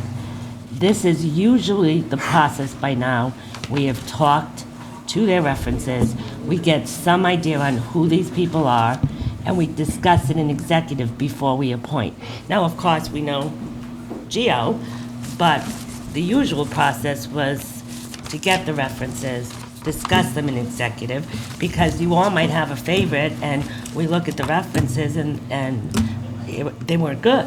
But at this point, we don't even know what the references have said, or if any of these people have been spoken to. Of course, if your plan is to appoint Geo, then we didn't need to do that, but I mean, I think we needed to do that if we were going to consider the other 3.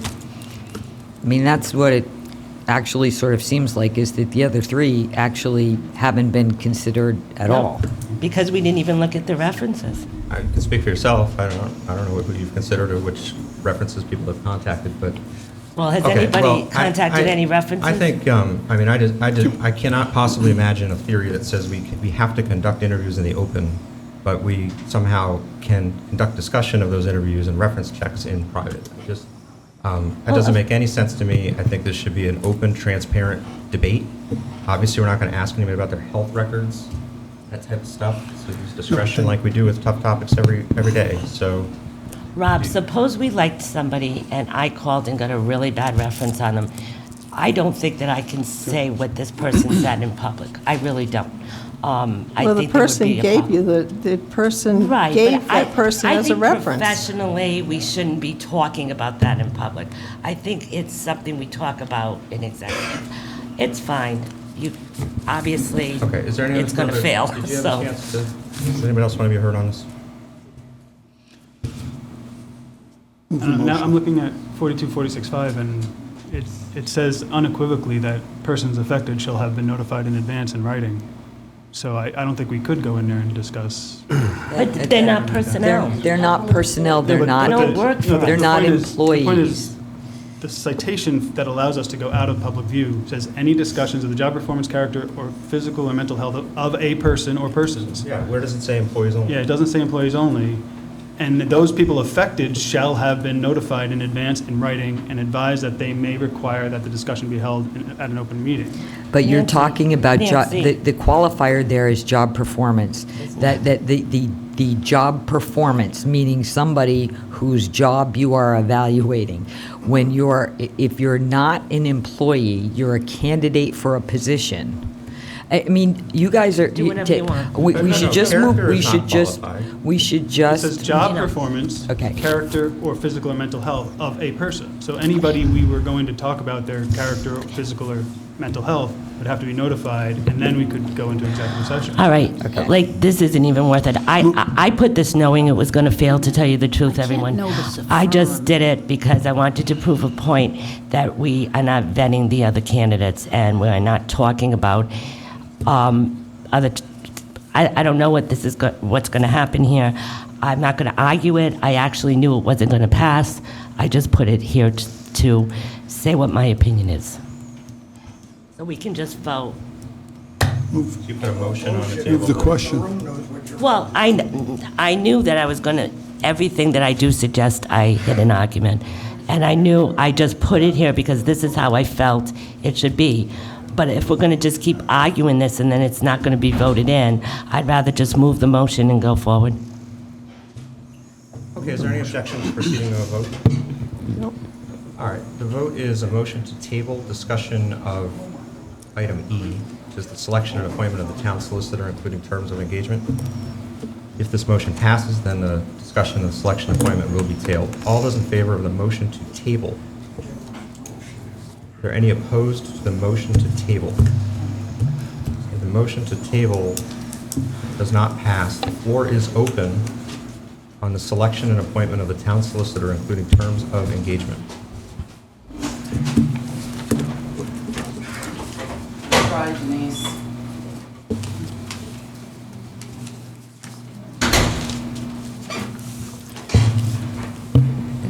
So, how are you approaching this? It's an open floor. It's just that simple. So if we can have open discussion, which maybe this is the time to have this kind of a discussion that we just had. Okay. I don't think we should talk about the physical or mental health of anybody. So, I'll go first. In my mind, I thought all of them presented well.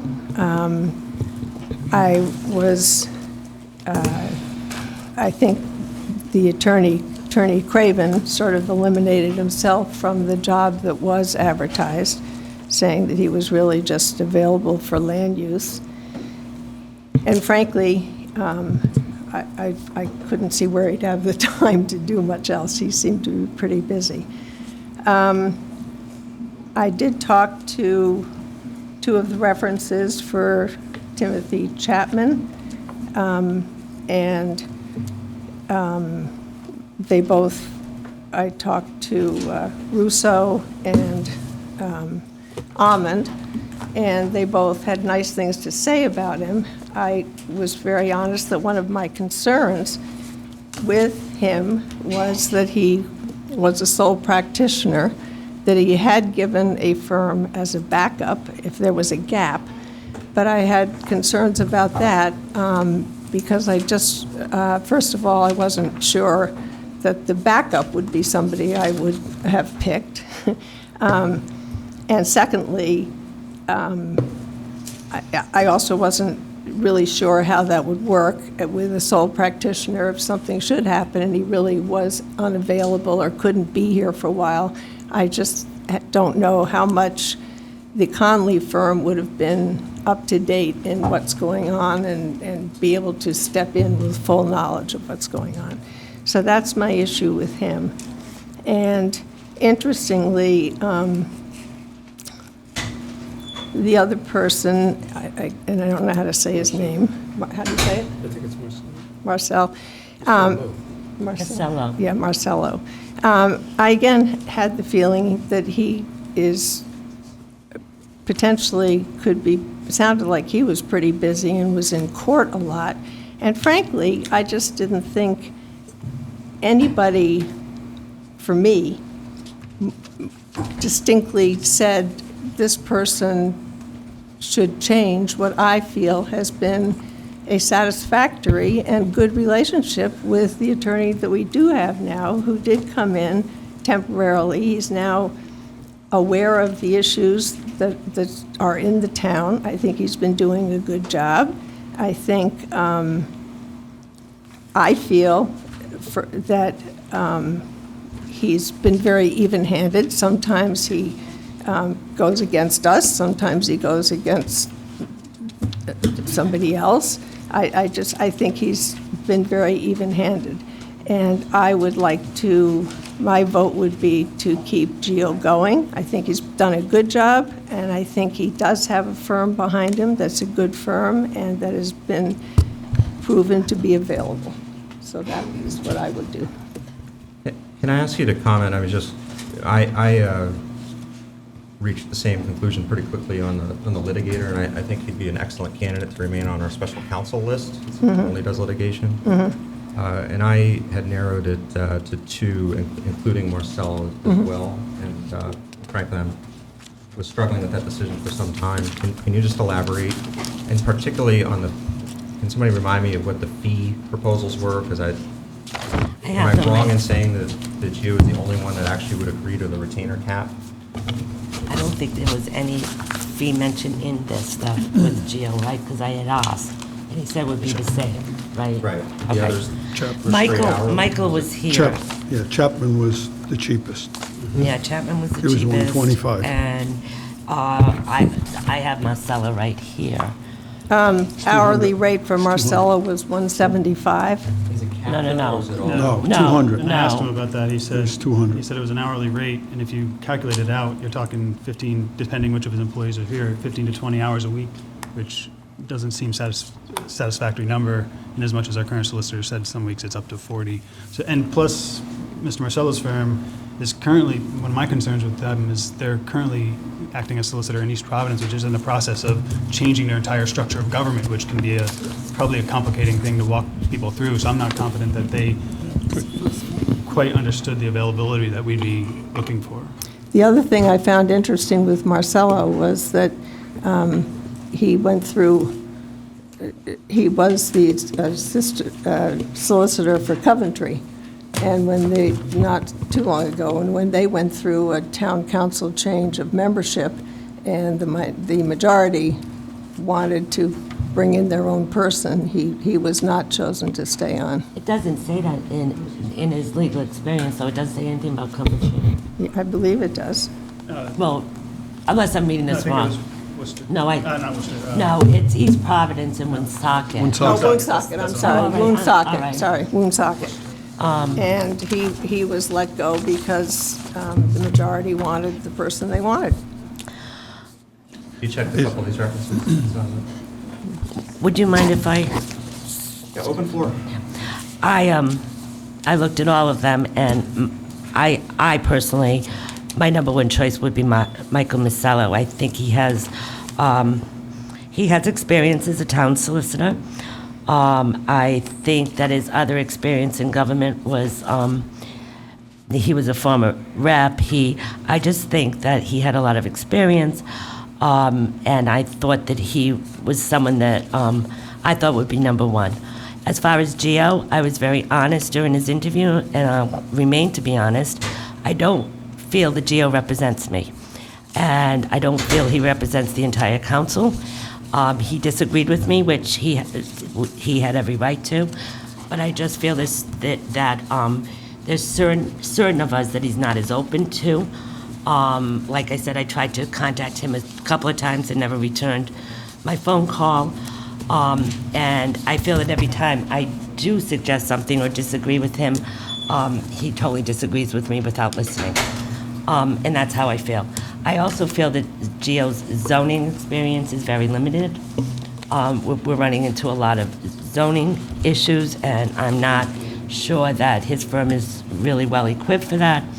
I know that, I think it was Chapman that just wanted zoning. Now, in the past, we've had Mr. a town Craven. solicitor.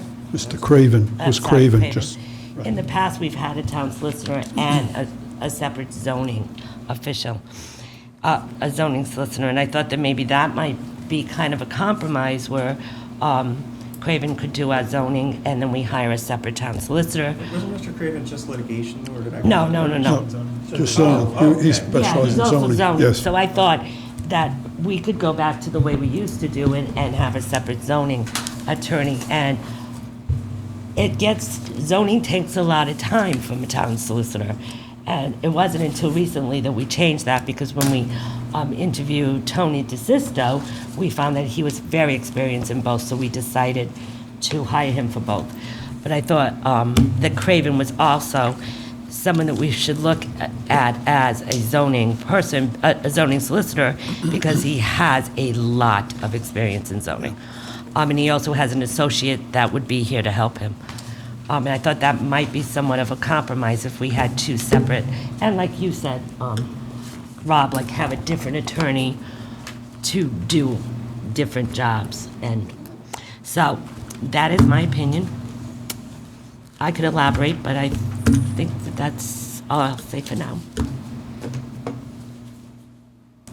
Well, responding to that consideration, during the interview, Mr. Ciccione did say it would be appropriate and part of his thought to shift some emphasis towards zoning, and there's nothing in the contract or the agreement that under which he's working now, or that I presume we would have with our next solicitor, that would preclude utilizing other outside firms if that looked necessary and if the council were to call on something like that. So I don't know that we necessarily have to split the appointment in order to get that same outcome. Well, I just thought that, let's face it, our town problems really keep the town solicitor very busy. And if we had, and we do have a lot of zoning issues, we not only have zoning issues, but we have a department that's in total chaos right now with new people starting, positions not being filled. And I just thought that, maybe it might be advantageous to have a separate solicitor that could just concentrate on that for now. It's just an idea. We did it in the past. It worked very well in the past. We had two separate ones.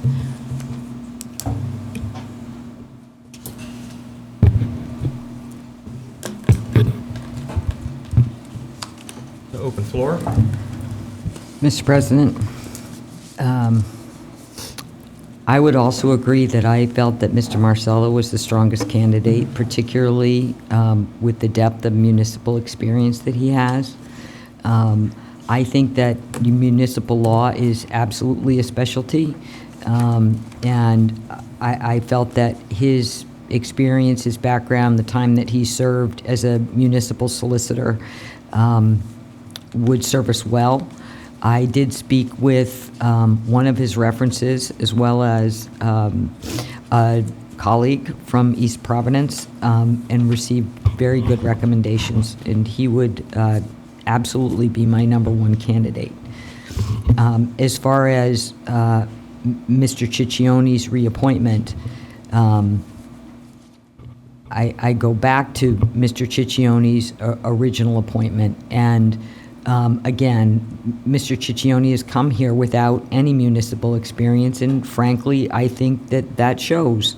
As far as the comment that Councilor Driggs made a few moments ago about sole practitioners, one of the things that we were somewhat promised in hiring Mr. Ciccione is that we were hiring the firm of Cameron and Middleman, and we would have access to all of these resources. And frankly, I've never seen anybody else from Cameron and Middleman here. And as a matter of fact, we have a gentleman by the name of Matt Fabish, who has been subcontracted, I think. I don't even know how he gets paid. I don't know if we're paying him directly or if he's subcontracted through Cameron and Middleman, who's now handling our land use and our zoning. And other than some experience he had many years ago when he was on the planning board, he's not a land use attorney. So I don't really feel that the sort of resources that we were promised from Cameron and Middleman have materialized. The land use and zoning thing bothers me particularly. I am very, very worried about it. That is a really particular specialty in municipal law. You can make a tremendous mess of unintended consequences if you really, don't know how to do that. And it worries me. Again, Mr. Fabish is now being referred to as our assistant solicitor. I don't remember appointing Mr. Fabish as our assistant solicitor. And I also would agree that I don't necessarily feel that Mr. Ciccione's view of his position is consistent with how I see a town solicitor. To me, the town solicitor is there first and foremost to protect the town from liability, and secondly, to advise the council to operate in accordance with all the laws and all the rules and regulations. As Mr. Ciccione said in his interview, you know, he's kind of a political junkie. And I think that that's a bit of a problem. And I feel it as an individual counselor because I feel that Mr. Ciccione works hard to move forward the agenda of the majority. But, and while that may be somewhat normal, it shouldn't be the first and foremost priority. And I find myself in the position of feeling very uncomfortable about having to make decisions and rely on Mr. Ciccione's advice. Again, I think it's in part inexperience with municipal law, but I think it's also a preference to advance an agenda as opposed to protecting the town from liability.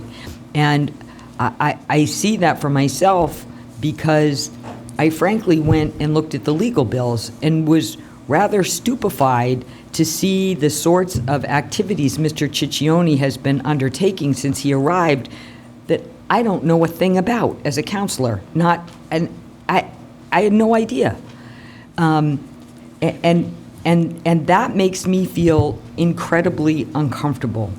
I do think that that while I understand that you have the majority, and you know, and I may be on the other end of a lot of 4-3 votes, at the same time, I can live with that, but I want to know that the person who's advising me is advising me in the best interest of the town, not necessarily the best interest of the majority's agenda.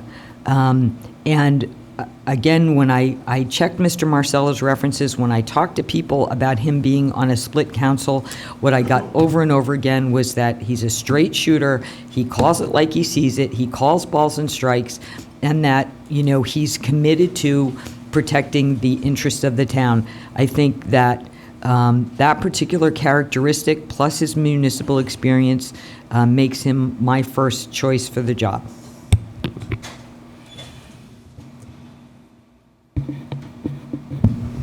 Yeah, I feel the same way.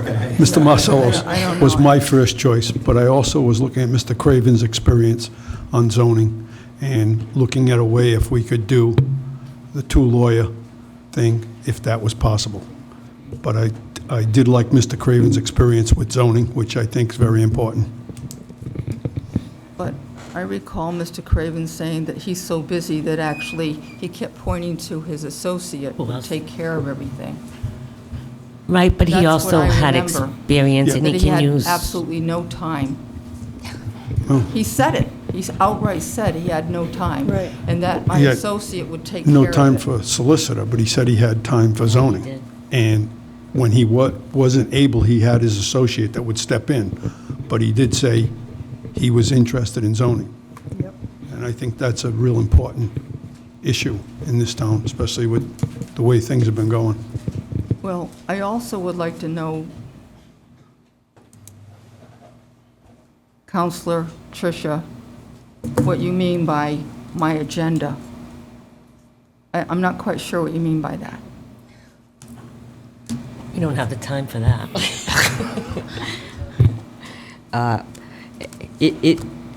This might be a surprise to you, but at least for me, I rarely get back up. I am often presented with things at the last minute. There are things that appear on the agenda positioned in a way that, you know, I find somewhat surprising. I do believe that there is and you can go and look at the legal bills. There's a whole slew of discussions that Mr. Ciccione has had with Council, as he puts. counselors that involve everything from charter changes and special meetings to Special change meeting. charters and all kinds that I don't know anything about. I mean, And he actually built for it, so I wouldn't imagine he's making it up. so when I see when I no, it's under No, it, yeah. he sends itemized bills, exactly So- what he's done. But it's not cost, I just want to make sure we're clear on So- that. Oh, no. So when I, Right. so when I see all these legal topics that the solicitor is working on, that I have no idea about, have never heard about, we've never discussed at a council meeting, clearly, these are agenda items that that, I'm not privy to. And I agree, because I looked at the bills too, and there was stuff I didn't even know. Like, I didn't even know we were considering that he discusses with counselors, he puts. And I'm sure it's not for review, because then that would be another open meetings violation. But I do think that he's having discussions with counselors, it's appearing on the agenda, or he's working on things that we don't even know he's working on. Within 2 weeks after he was appointed, he was working on a special charter election, he put it. I don't know the exact wording, but he was talking to counselors. And we had no idea, and I've never really seen that before. Usually, when you talk to an attorney about something, that appears as an item, and you sponsor that item, and you discuss it in the open. So one thing I would say, and I feel like I've said this several times, is what we don't have in place, and then I really would like to put in place as soon as we have a permanent solicitor, is a legal services utilization policy, because I actually got a phone call, I think from maybe the first day from our labor counsel, who wanted clarity from me on what are the rules here? Do I take calls from anybody? Do I take calls from this? I said, you take call from anybody on the council. We don't have a formal policy. If it looks like it's going to become costly, then I'd like a heads up so that we can talk about that. So this concept of who we take calls from, and and the same thing on the staff side, I thought we've had some discussion about this. On the staff side, we request me to go through the town administrator, this type of thing. That is definitely going to be, I'm going to sponsor having clarity on that as a policy matter as soon as that comes up. So I want to at least put that out there on the table. So Where are you, Rob? well, I try to talk somewhat near the end, but did everybody get a shot at? Did you get a chance to actually speak? But I just wanted to, I mean, I do have some strong feelings, but I did much the same thought exercise as Councilor Driggs. Attorney Craven only wanted a portion of the job. Attorney Marcello, as I already said, his billing rates don't add up, I don't think, to the hours that we need, and I'm not confident that he has the time given East Providence. And he also alluded to carrying an assistant through for a little bit to show him the ropes, and then kind of pulling back a bit. And Attorney Chapman, I agreed that the sole practitioner portion is of concern to me, with a backup that maybe wouldn't be involved all that much. And at the same time, I've thought that Attorney Ciccione's activities have been very transparent. I think that shows in the billing. When he has a conversation with somebody, he puts it down under what he's charging for under a retainer, which doesn't change in amount. And I think a lot of the arguments and disagreements we've been able to have been because of transparency, not because of something being hidden. With regard to the assistant solicitor, that's within the agreement. It says any attorney working on behalf of the solicitor's office shall be called an assistant solicitor. So there's no duplicity there. And at the same time, I have some disagreements about the value of a municipal law versus Tiverton law. And we've already had a solicitor who's gotten over 6 months of the learning curve. And I do think if you review the record, there are times, even in the last meeting, where if we were driving the solicitor to come up with answers we liked, he's told me things in open session. No, I don't think that would work. You can't do that. And he's done that to all of us.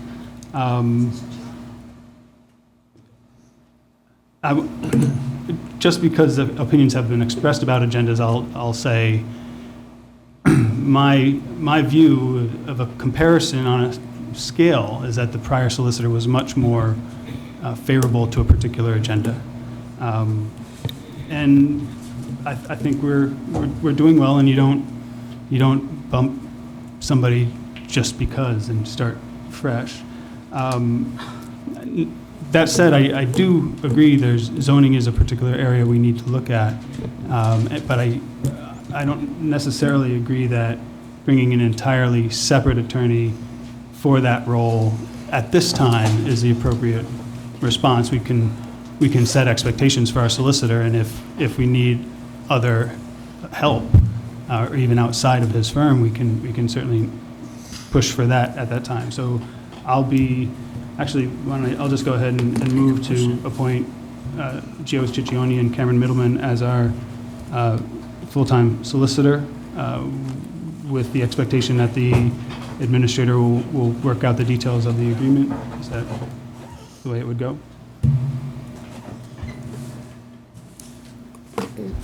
Your question is, question of procedure on the actual contract? Yeah.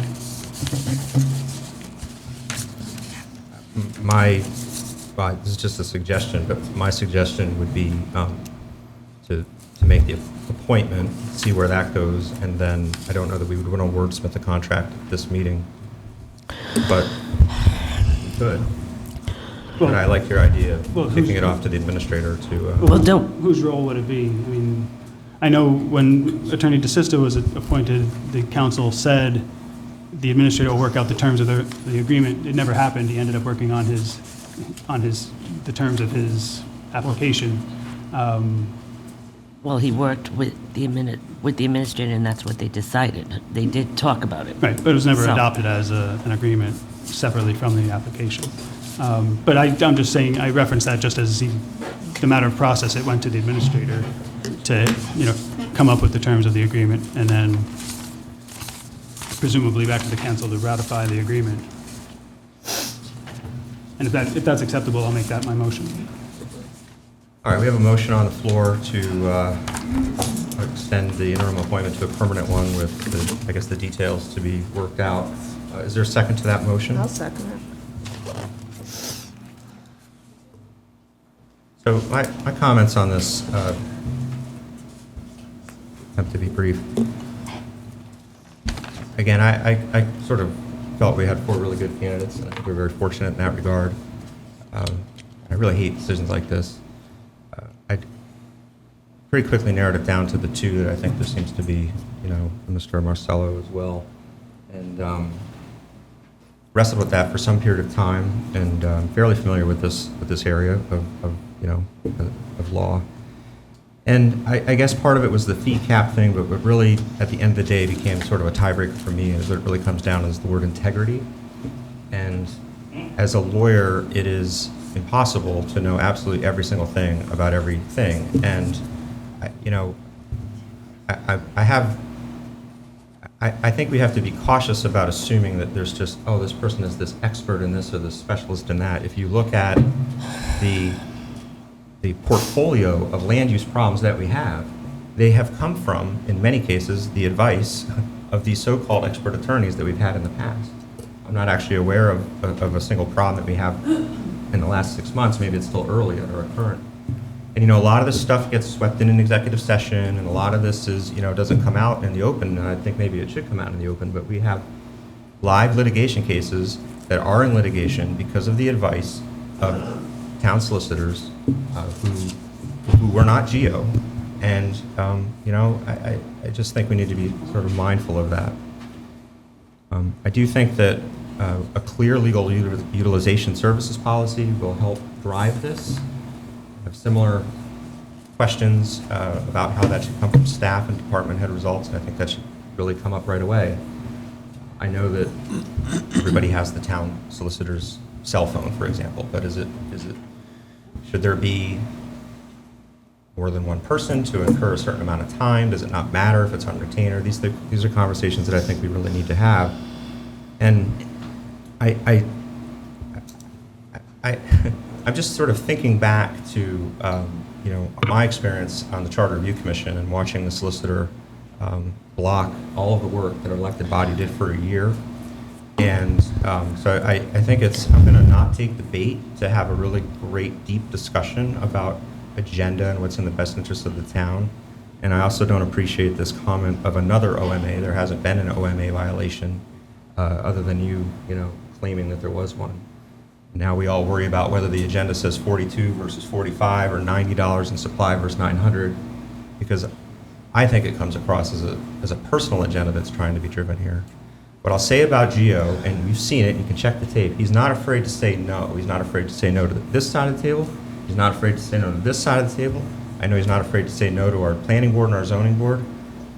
I think we had everybody in the room trying to do the special permits and the sign ordinances, and he was the only guy in the room that said, can't do it. Can't do it, no discretion. And he's not afraid to say it. And I think to me, that's which admittedly was a tough decision, but which leads me into, of those two candidates, of supporting him. And I do think that these are at-will appointments. This is not a contract that is a guaranteed fixed term. What I would suggest we do is we drive our energy into clear expectations. If any member of the council wants to make a phone call, do you get a return call? As you've heard me complain, and I know the prior solicitor admitted, he didn't return my calls. As an elected chair of a body, just didn't return them.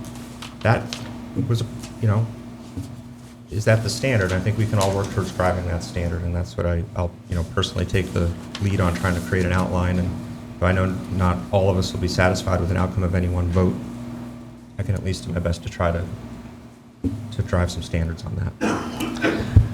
Okay. Any other comments? Take a vote. Okay. Any objection to proceeding to a vote? All right. All those in favor? Are you going to hear from the public? No. No. Are you going to hear from Sure. the public? I'll hear from the public. Would you like to hear from the public? I'd like to talk. I'm not going to sit here all night, but No, I'll give you just so a we're clear, few you can minutes. attack us. You're not going to attack a candidate. Nope. Victoria Neville from Connecticut Street. What you just said was perfect. He goes against this side and that side. That's the problem with this town council. It's absolutely 4 against 3. Whoever Mr. Katz, Mr. Coulter, Ms. Cook, or Ms. Driggs vote for is who it's going to be. It's a constant 4-3 vote. So actually, I don't know why you even listen to any of us, because whoever you choose is who's going to be. That man is your friend. He's gotten, now he's been here 6 months, now he's gotten 6 months experience from us. We're not supposed to be teaching him. He's not calling our counselor. That, you just said the other one didn't do that, but you're allowing this one to do it, and you're going to rehire him. He has no experience in one side of what we need experience in. That is not right. I don't know how you're re-electing a friend again. Thank you. Let's just Anybody else from the public like to be heard? I'd like to draw a distinction between having known somebody in a professional capacity and being friends with somebody. If you've worked with a building contractor and they've done well on your house, and then you go to recommend somebody to it, and then you're on a board and you're trying to find a building contractor, recommending the person you have knowledge of who did a good job on your house it's actually a positive, not a negative. There's no friendship here where people are appointing anybody who is. He's not doing a good No, job. he is doing a very good job. They were at a party Good job together. with all of you. Yeah, let's just. So, Stu Gilfillan, 5 Highland. I just had one clarifying question. Councilor DiMederos mentioned, or asked the question earlier, if everybody had checked references, because it was implied that everybody should do their own diligence. I'm curious, did each of you call the references for each candidate? No, I talked. I'm sort of asking the councilors for feedback on I that. talked to my number 1 choice. Okay. And I only called 1 or 2. I did not check. I'm speaking for myself. I don't know that you're all required to answer that question, but I've done a lot of hiring and labor stuff over time, and I've found that every candidate will have good references. So I find that it's a little bit of it's like checking. I didn't check to make sure bar licenses were active, but I'm speaking for myself. I spoke to definitely. Can you speak into the microphone? Sorry, it's hard to hear you. I did speak to, as I said, the 2 of the referrals for Chapman, and I did not for Craven because I frankly made the decision at the time he was here that he didn't want the job. And Marcelo, I did not. And because, frankly, he didn't outweigh what I already felt in terms of ability that we were getting. Okay. I did research on him, like Google. I did research. I don't know that I've ever in my 20-plus years as a, I don't know if I've ever called up a reference and got a bad reference. That's just my, I think it's important to have them.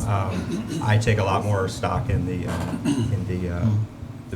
paper, and frankly, Sure.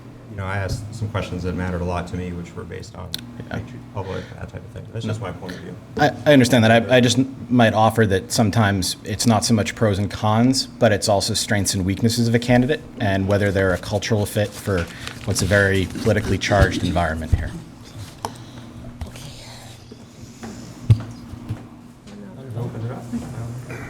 Barbara Martin, Neck Road. I guess this is a question for all of you. After you had the interviews, was there a special reason why you didn't sit down together in an executive session and discuss all the 4 candidates together? I don't know if you were here for the whole meeting, but we had. Oh, no, I was here for the whole meeting.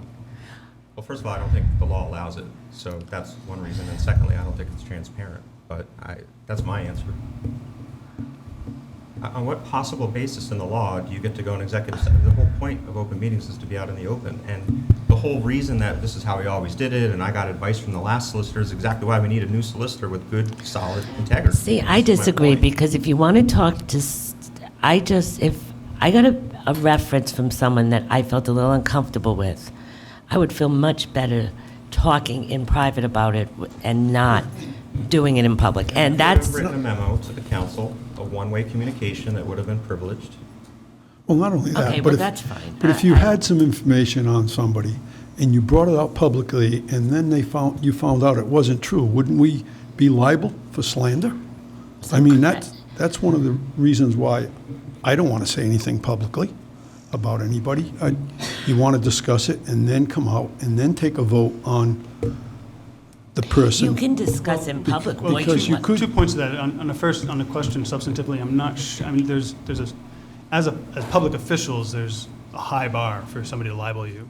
They can say quite a bit, but there's an exception for public. So I don't know that that's much of a concern. But again, I think the appropriate process, as laid out in the open meetings law, would be that you're going to be discussing that person's character, physical or mental health. You need to notify them that you're doing that in order to go into executive session. Well, I think that any candidate who applies knows that we're going to discuss about them. You can notify them that we're going to discuss it in executive session, but I think they know that when they apply for the job, that you're going to check their references, or you have the right to. So I would think they know that. I mean, if you want to formally inform them, you could. Yeah, well, it says it has to be advanced in writing. You know, I would think for they know that agenda when you item. apply for a job. Nancy, do you have an opinion about this, because you do a lot of advance I have never, in my years, ever notified applicants. In this case, I guess I'd have to notify everyone in Cameron Middle, because the firm is what we're hiring. So you telling me I have to notice everybody there? But the personnel board goes into executive to talk about candidates. I know they do. I've been present at these. They exactly do exactly what I'm suggesting, because I've been present at these when we did town administrator, when we've done a few of the other things. They go into executive, and you can ask personnel board members, and they've never had a problem doing that. But they do go into executive to talk about the different applicants. So maybe we have to notify them that they can't do that anymore. Maybe, yeah. Well, I might suggest that we move on from this part of the discussion. There's no one who's sitting here at this table who's an experienced municipal attorney. So are having a discussion amongst ourselves about whether or not this is allowable or not. You know, we'll move on from that. I think, though, what it does speak to a little bit, presuming that the way that the Personnel Board does it is correct and the way that we have historically has done it correct, is that it also speaks to being willing, particularly in matters of personnel, to want to have someone that everybody feels comfortable with. And I unfortunately don't think that whether that necessarily matters to some of my fellow counselors. That may be what it is, but I don't think that we should continue trying to debate whether or not You can do it. you can do this or not. None of us are qualified to make that determination. There's a motion on the floor. You So can there's speak a for mo- yourself. I there's a- can speak to my qualifications. Thank you. Can you make a second motion? Can you nominate someone else, or? Motion's So on you're- the floor. No, You there- can. there- You there's a can. there's a motion on the There's a floor, motion on the floor that but has- I'll make a motion to move the motion. I second. So I'm going to answer Joe's question, okay? All right. Everybody thinks they're an expert, right? So you can advise that you're going to try to defeat this motion, which is to be an open floor, okay? That's what happened with the Second Amendment. Or you can make a motion to amend the current motion right now. Those are your two options, because there is a live motion on the floor that will have precedence on that. I guess somebody beat you to a motion to move, so if I've got to play parliamentarian, I guess I'll hear that motion first. And I'd like to stress that it is an at-will appointment. So, if we want to have an agenda item to talk specifically about the job qualifications or performance of an actual person of personnel, then we should have that conversation. And if that warrants a revisiting of something, then we should do that. We have that on the agenda tonight for the town administrator. And I do think we need to get an answer to the question on whether the personnel board practices are correct. You can't just, this is how it's always been, or I know a lawyer that says this. You can't pick and choose on these things. Is there any objection to proceeding to a vote on the question? No. Councilor Hilton, does that moot your motion to move? Yes. All right, that motion is moved. Any objection to proceeding to a vote?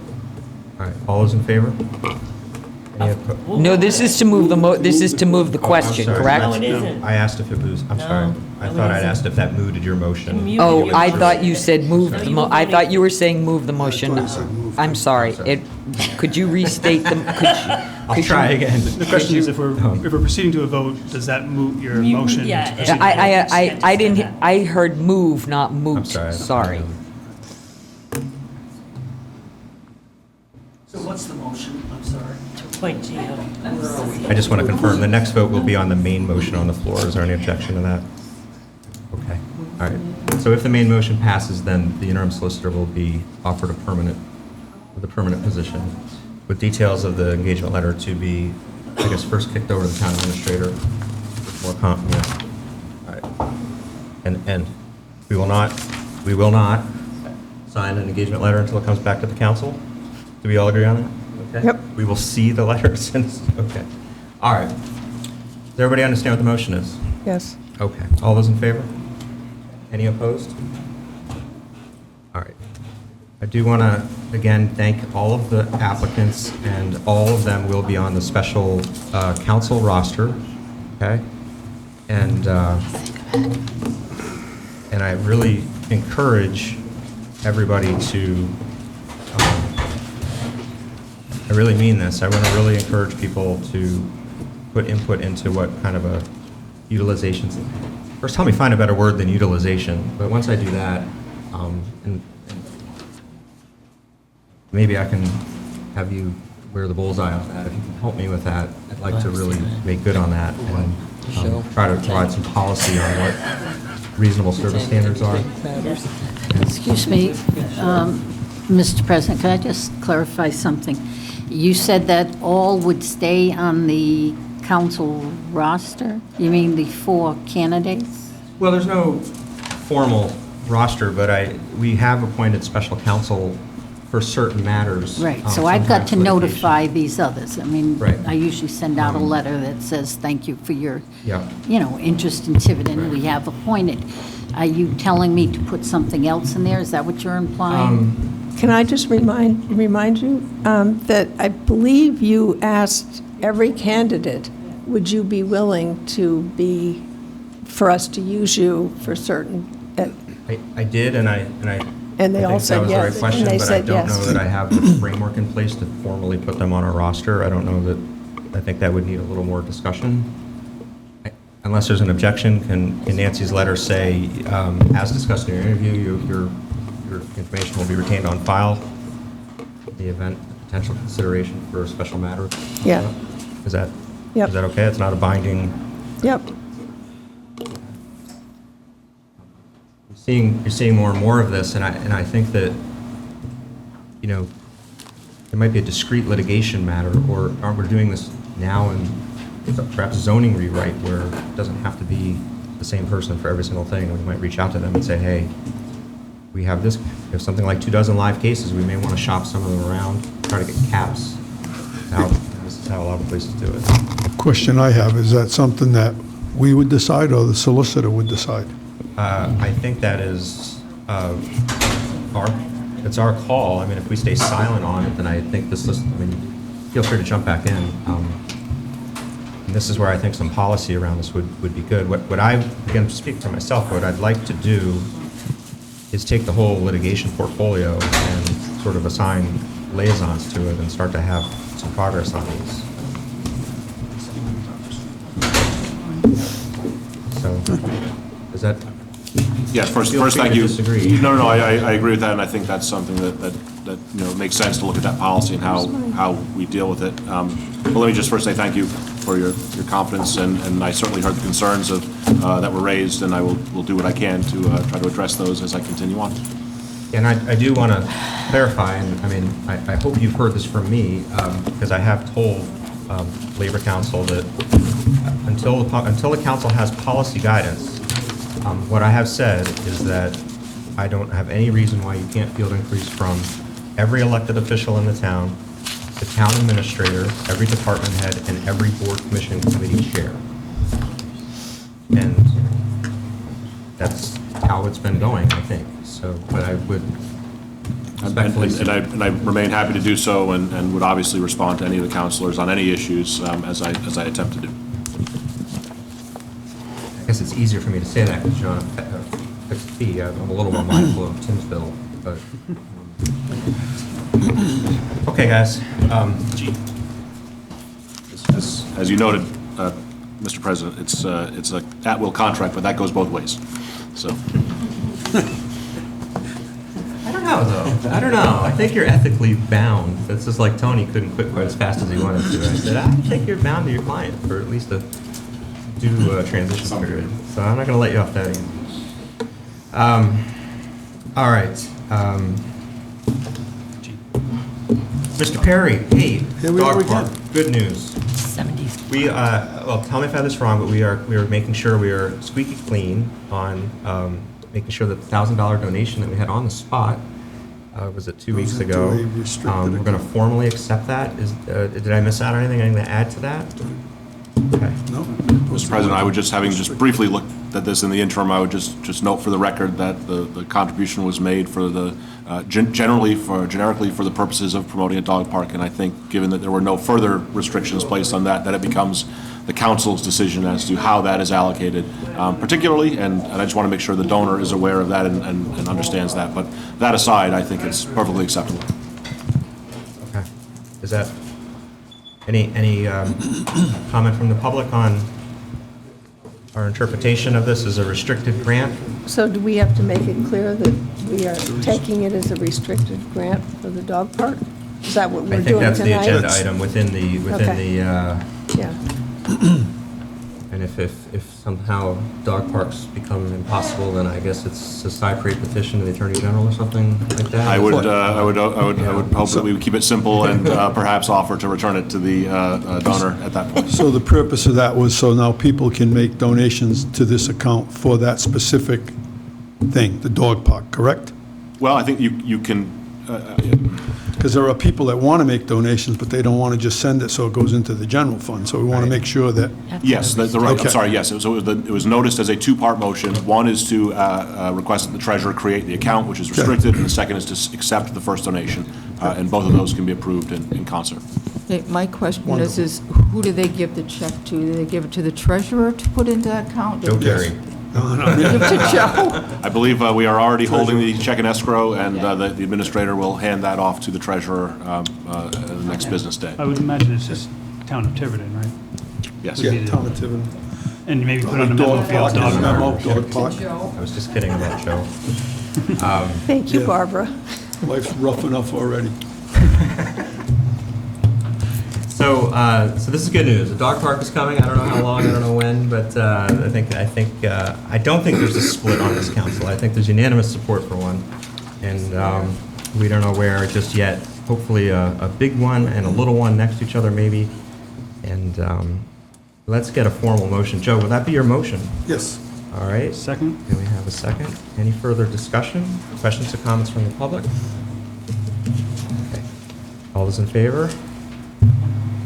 6, so unanimous. Okay, Madam Clerk, Bay Street. What we got? This is the 4F, that was the 9H. H. This goes on the council agenda every 6 months. It's to extend the moratorium in the Bay Street area. I did not make for all the councilors, but I do have in my office the listing of each parcel and what has been recorded on it, whether it's land use restrictions or, and those files, there's 2 file cabinets down in the archives that we keep all that. It's also recorded and cross-referenced by lots and by owners. So that's just too lengthy to be putting in part of your backup, but I do have a copy here. If anybody wants it, I can email it to them. So we do it on a 6 months because we're hoping there are, I believe, 3 or 4 more parcels that have Hoffman Engineer handles this, and that they kind of struggled to get a release or a sign-off from any of the owners. And it'd be my recommendation that the council have a workshop and find out more all about this. Mr. Hoffman, Bob Hoffman with Hoffman Engineer, has been involved with this from the beginning. As well, I don't think any of the councilors here have been involved with it, but I have certainly for years. So this is just to extend for another 6 months. It'll carry us till last meeting in December.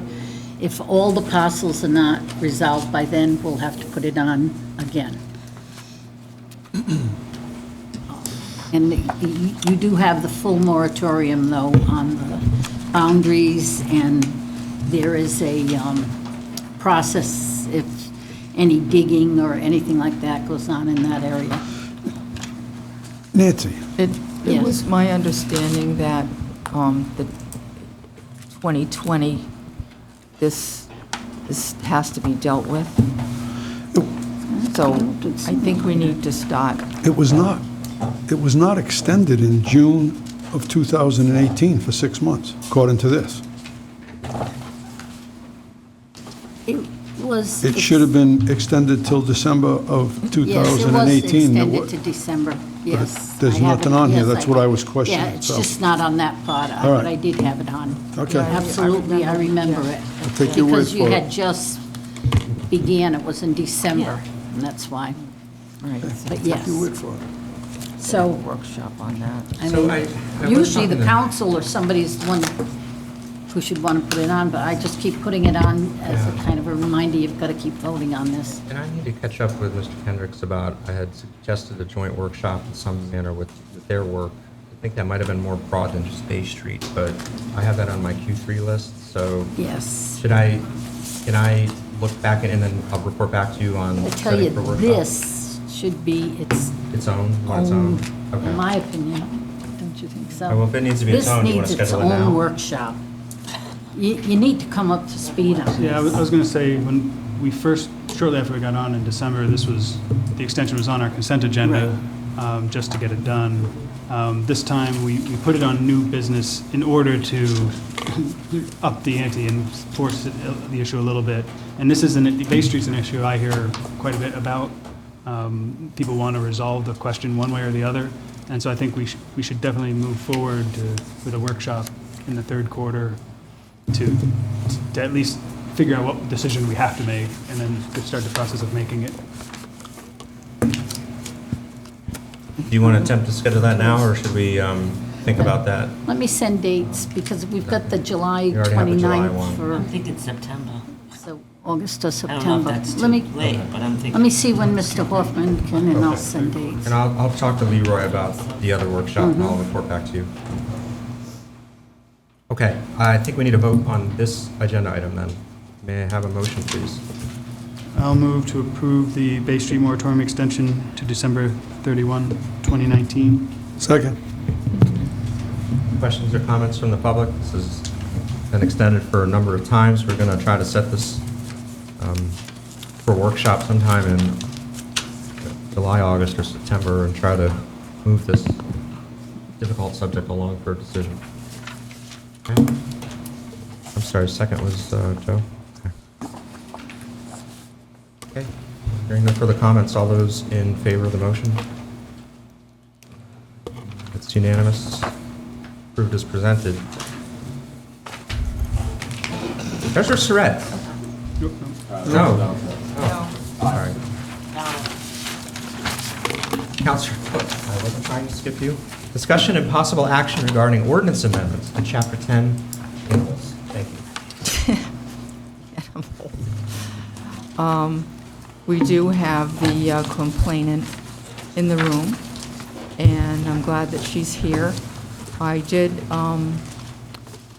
attach the letter that she sent out, and to be fair, Tricia is also knowledgeable about this. She did go down to the area. I went down too. Quite a few of us did. Not at the And- same time, I hope. Nope. No, Just check. no. I went by It wasn't myself. a group thing. I lived, to just say, I lived across the street from Christine. My mom was, that's where I grew up. My mom lived there for quite a while after I left. And it was a nice neighborhood, actually kind of smelly now, actually. It wasn't, hey, I have to say, and it was 55 degrees and it was raining, and I was like, oh my goodness. I went in the sunshine and it was. Oh, smelly. I don't even want to think about it, really. I don't. So I don't know, Christine, if you want to get up. Assume you're okay with this letter being part of public record? She gave course, permission. yes. Okay. This is Mrs. Christine Tulin, and I'm just keep calling you Christine, which isn't quite Well, formal enough, but That's anyway, fine. Thank you, Christine. It's Christine Tulin, 132 John Dugan Road. As Councilor Cook said, it was a nice neighborhood. I've been there for 18 years. It's at the bottom of a dead-end road, if you're not familiar with the area. My main concern, besides the smell and the noise, first let me say, Is the rats. the properties, where the properties butt, my neighbor has 8 goats and about 30 chickens. His property is not accommodating to this type of wildlife, wild stock, and he keeps them in a coop smaller than what you folks are sitting in right now. And the smell is atrocious. There is no proper manure management whatsoever. The presence of rats is disgusting. My garage door is closer to where the rats are than where his house actually is. So I'm afraid to keep my garage door open when we're doing yard work. The noise from these animals is just as bad as the smell.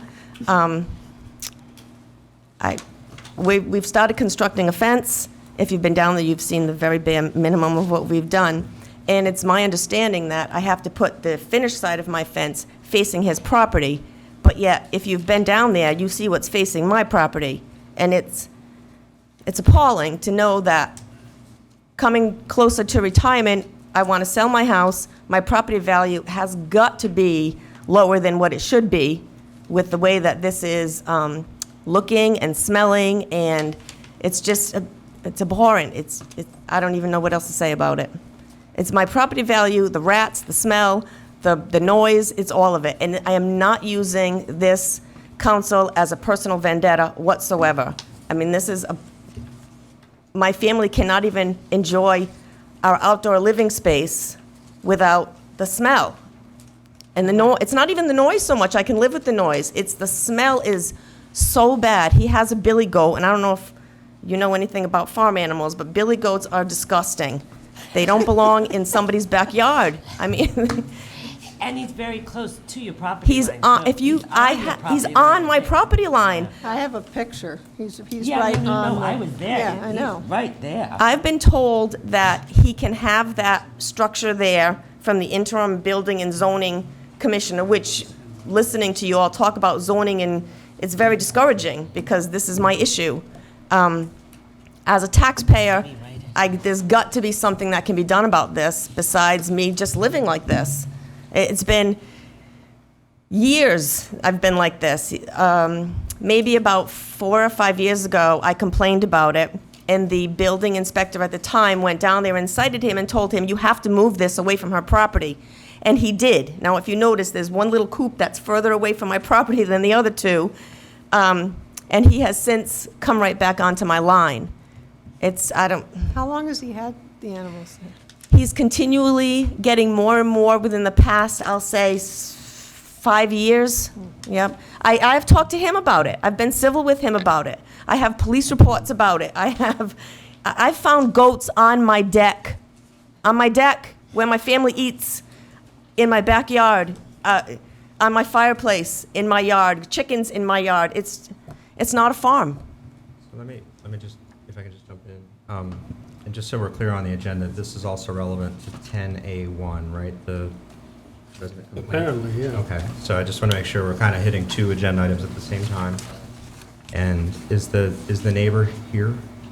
No. Okay, No. so I just want to, if the neighbor wants to come talk to us, since you've had the opportunity, I just want to make sure that you will have speaking opportunity and priority.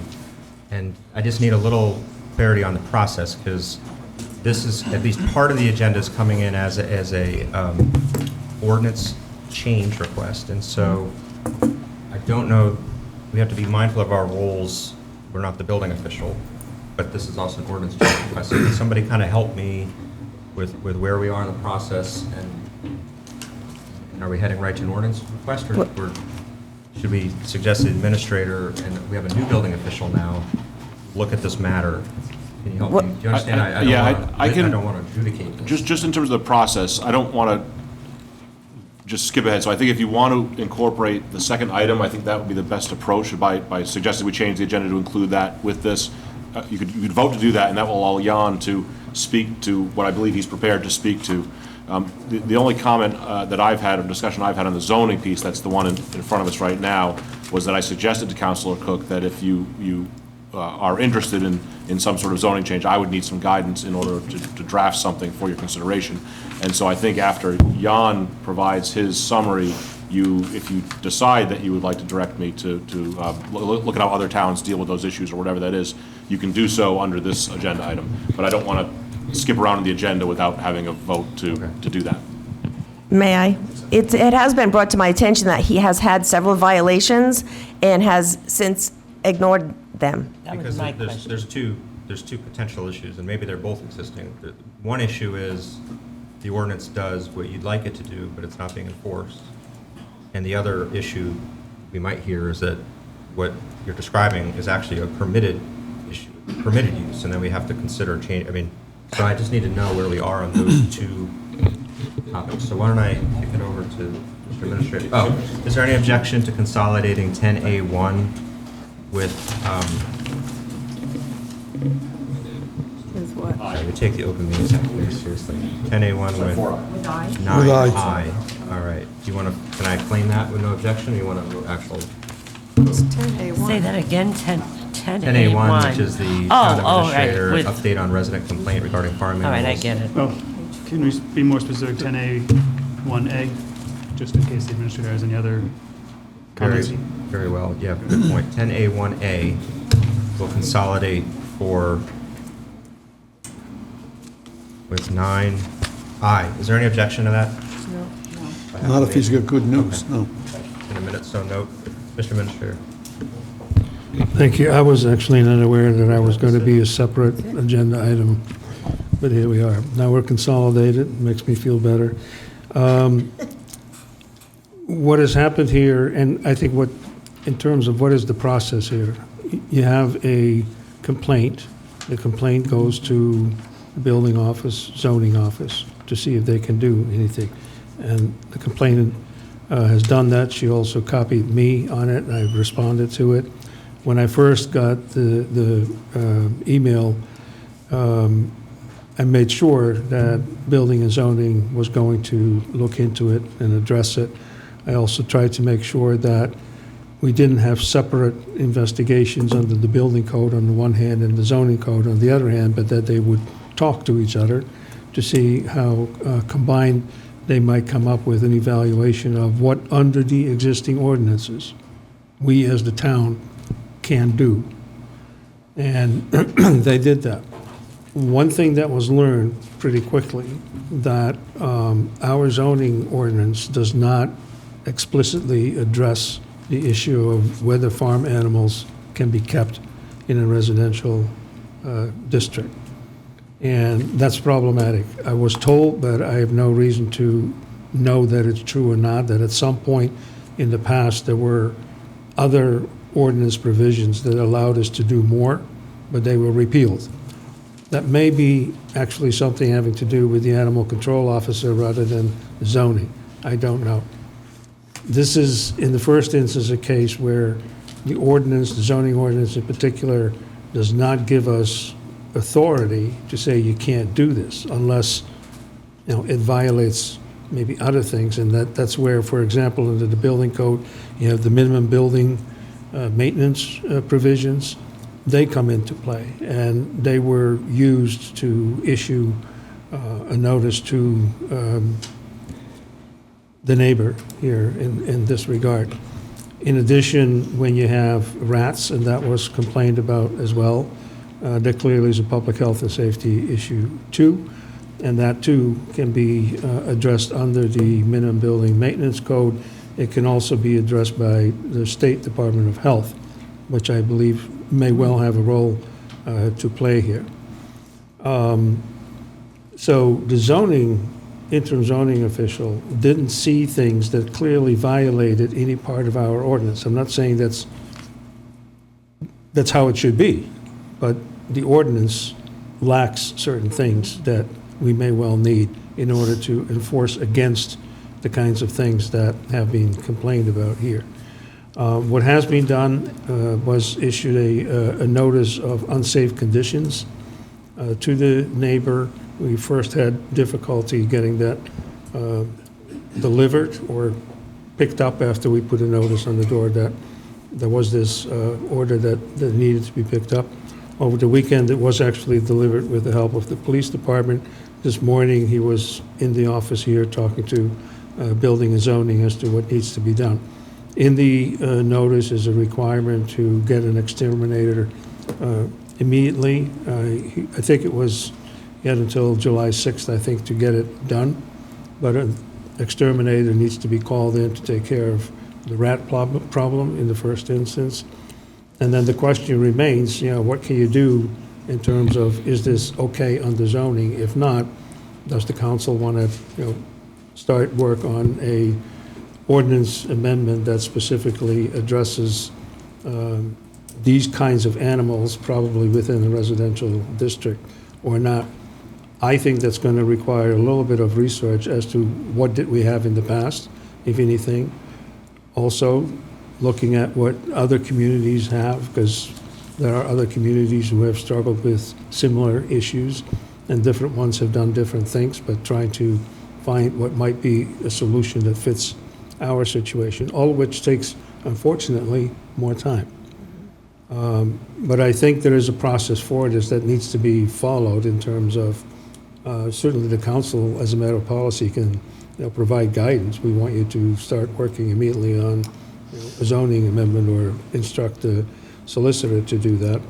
But in the first instance, the only thing we could do immediately was issue that notice of unsafe conditions and require this person to get an exterminator to deal with the rats. The rats are associated with, for example, having chickens.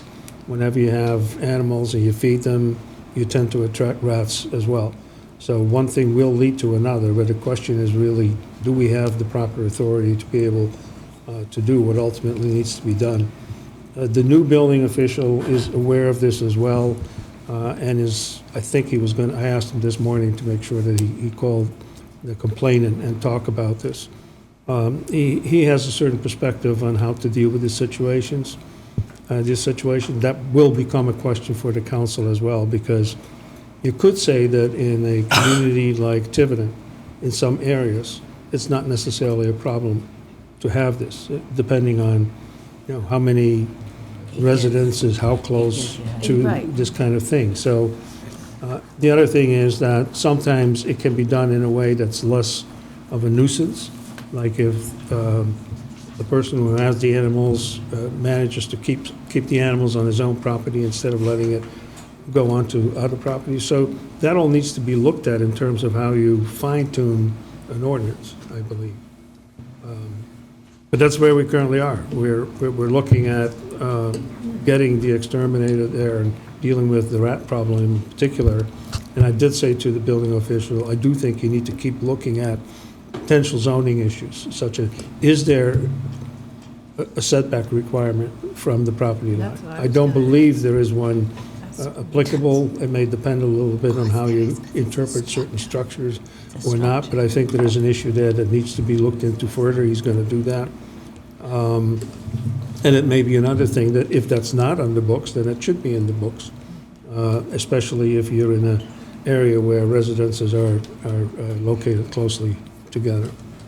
So is he required to show proof of this exterminator that he needs to hire? Yes. So if he keeps the animals, aren't the rats just going to come back? Yes. Well, doesn't it have to do with how clean he keeps it? This happened before. It is, but I think In another there's section of town there's a years ago. legitimate question, and I really know what I don't know. Right. And I think it's important for me to know what I don't know, and it's that. I'm not an expert in these things. I think that we need to know whether you can keep these kinds of animals in a way that doesn't disturb, the enjoyment of other people's properties. That's the first question. We've got some ambiguity apparently in the zoning ordinances, but the authority. It's not only the zoning, though, it's the actual, almost like, The building. no, it's knowing about animals, and can you keep them in an area like this so that it doesn't create a nuisance? I don't know the answer to that. That needs to be figured out.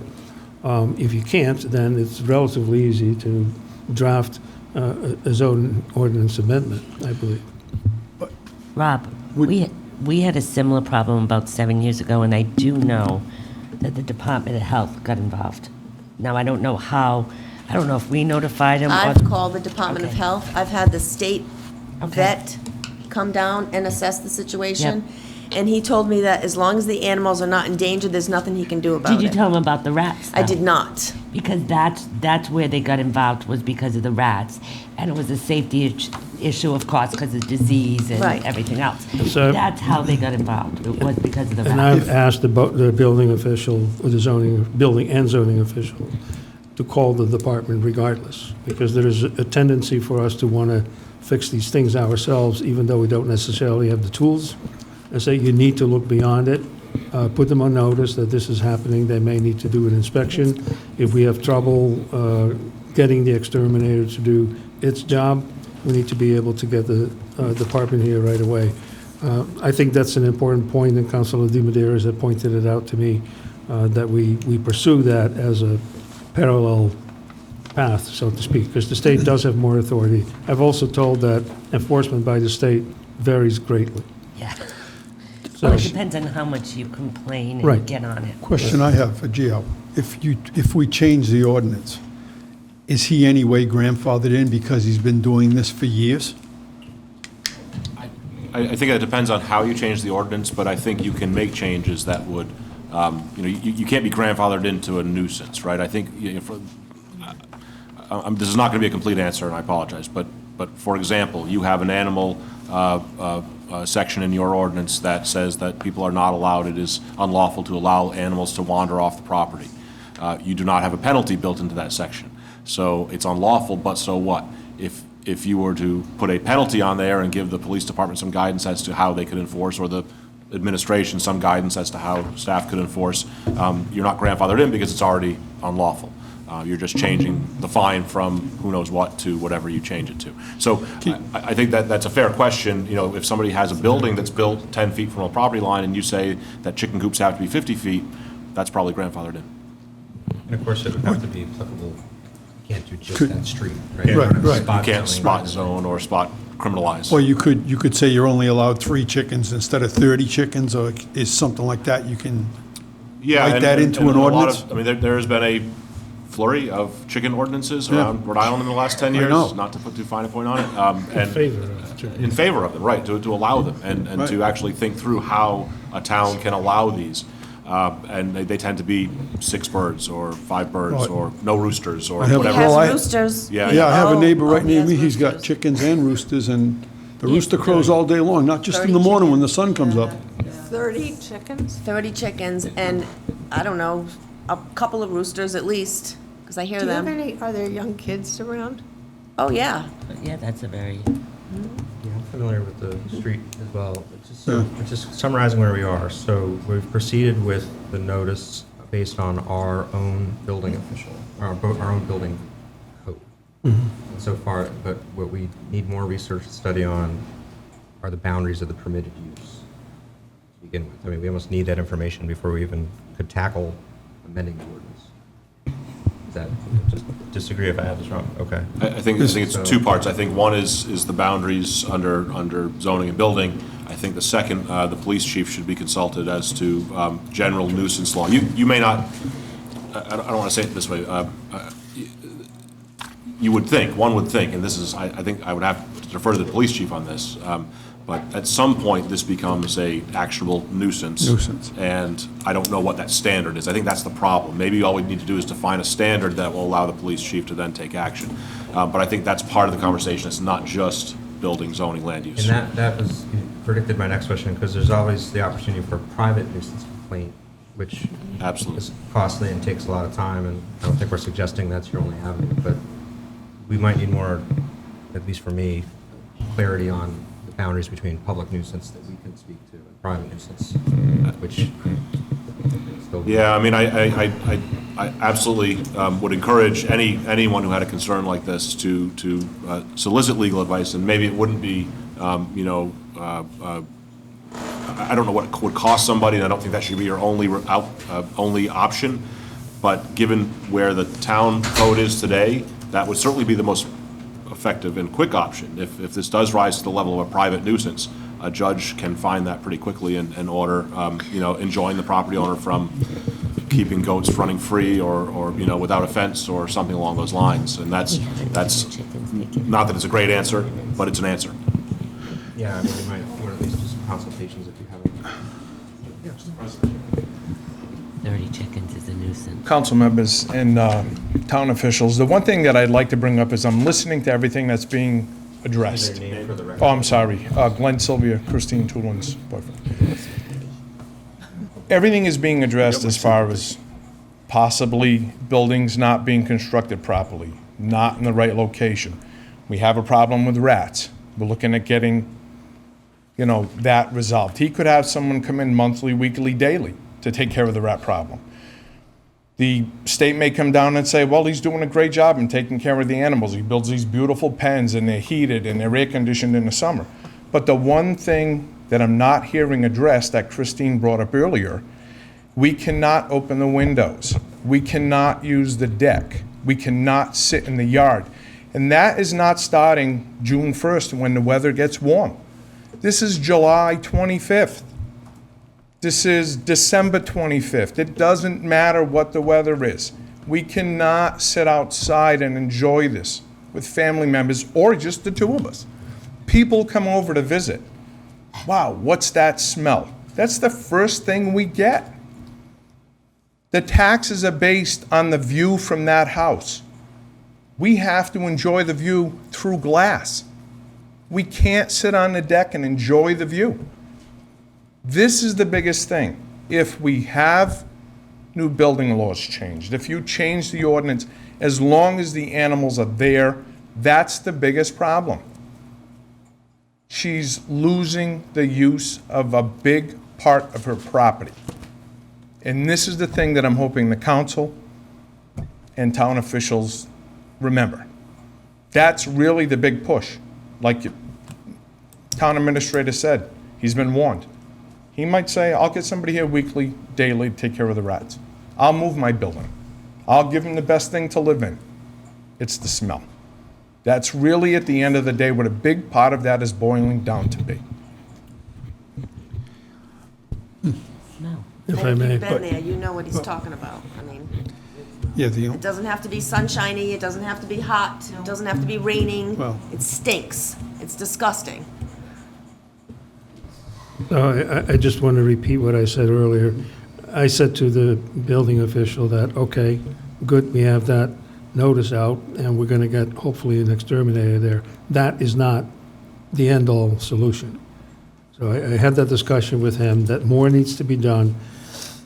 Frankly, we talked about municipal law a little bit ago. This is about, under municipal law, what can the town do versus what a private party can do? That's the answer I need to what I think is a core question. Because we all hear this and we think it's a terrible situation, but we need to have authority to be able to say, you can't do this. Or otherwise, either the police chief or you need to get a lawyer, which is not really the thing we want to say. The other thing I want to mention is what I actually also like, it's not necessarily the solution either, but the new building official says, you go talk to people. And say, regardless of even the law, you don't do this in a residential neighborhood like this. You need to think of your neighbors and have a serious discussion with this guy and say, look, this doesn't work. Go buy a farm. Sooner or later. At least that needs to be, that's not necessarily the guaranteed solution either, but it's at least part of the approach that we need to take. So I think we're going to try to be a little bit more involved with that person. But in the meantime, I really need a legal opinion as to what is our authority. He 'Cause I must don't. smell it too. We had that problem. If you saw the property, I mean, in addition to the livestock, there's a green swimming pool, and I don't mean green as in it's painted green on the outside. I mean it's Not green. environmentally green. No, it's not environmentally green. There are some dilapidated cars. There are a number of buildings that are in rather poor condition. It's this doesn't seem to be a person for whom the aesthetics of their property are terribly important above and beyond the animal situation here. There may well be additional, minimum building maintenance issues here. I'm not convinced that we've exhausted that at all, but again, that's, I think, where, between solicitor and building official, we need to do more active inquiry. Clear, because we want to be part of the solution, but we'll run in, the police has a discretion, we can set policy, we can change the ordinances. We can't pick up the phone and command the police chief, nor can we frankly pick up the phone and command the town administrator to specifically enforce this item. But we can get very smart on what the issues are, we can set policy, set priorities even, and certainly change the ordinance. But we will not be able to do that tonight, I hope. Of course. Oh, it's understandable, sure. We can do that. I would be willing to, as we use CRC Shepherd, and be in contact with the parties involved, whether it's zoning and building, and trying to bring these ordinances with the solicitor's help and the town administrator's help to be on the agendas for the hearings and to get it moving. I also would like to know, from an assessor's point of view, how much her property has lost value. Well, that's another really good point. gonna I be think hard, we would yeah. do well to benefit from knowing if that's taken into account. I think that's important. And where are you on the fence? Have you already erected the fence? No, I saw we've that. just, Okay. She can't. Putting the About post 8 in, we have posts in. 120 feet to go, so Yeah. we're putting the post in. Okay. Is that- I think they have to, don't you have to have someone go over there and decide where your property ends? You need The a- property's been surveyed. There are Okay, that's markers, what I there's a marker. Okay. So he's putting the fence probably 5 feet maybe beyond the property. What do you do about the smell? Exactly. Well, that's the whole thing. At the end of the day, and we appreciate what everyone here is doing, Yeah. I just don't want to lose sight of the smell, because that really is what we're paying for the erection of the fence, which is going to be thousands of dollars, but it has nothing to do with the smell. You know? Are you assuming we went as fast as we possibly could, which is probably something like, if I understand the three-step ordinance process, 2 months would be light speed, this being Tiverton, I mean, that would really be. Are you putting that fence in no matter what, or? Oh, yeah. Oh, yeah. At this It's- point, definitely. That is, okay. Definitely. So,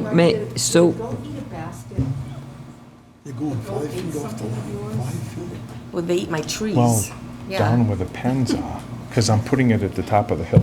I would certainly recommend, given that what we do have in the ordinance is a wandering animals Yeah, law. I have You should really police document. reports. I Yeah. have contacted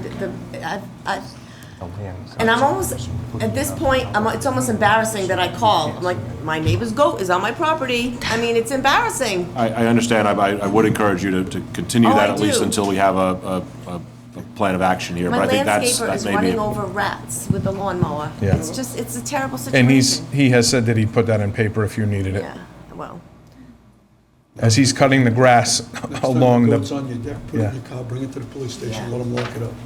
Lock it up. Did we have our new Appreciate ACO in place? She's been trained up? Is- She's, well, trained up, and she's done a little bit of her research and couldn't believe what was repealed. Like, under the animal control ordinance, apparently, the only thing that she can deal with is dogs. yeah. right. It's it's So, strange. So I do have one question. At the very least, I don't know if this, I'm sorry. She's been waiting for that. I'll come back to you. No, go ahead, Is that Christine, right? it's Okay, okay. back Go to ahead, you. go ahead. At the very least, if he has all these animals, if we have to register our dogs, do these animals have to be registered? Because I'm sure they're not. No, I don't think so. Farm animals, no. Farm animals. Farm animals aren't. So, I'm sorry, Counsel, and if I may play on that, what he has told the police when they've come is, I'm sorry, they're my emotional support animals. So be prepared for that. Exactly. About We've my watched him emotions. pick his chickens up in front of us and kiss them. Sounds like you need an emotional support lion. Well, that's, yeah. I was thinking something even bigger.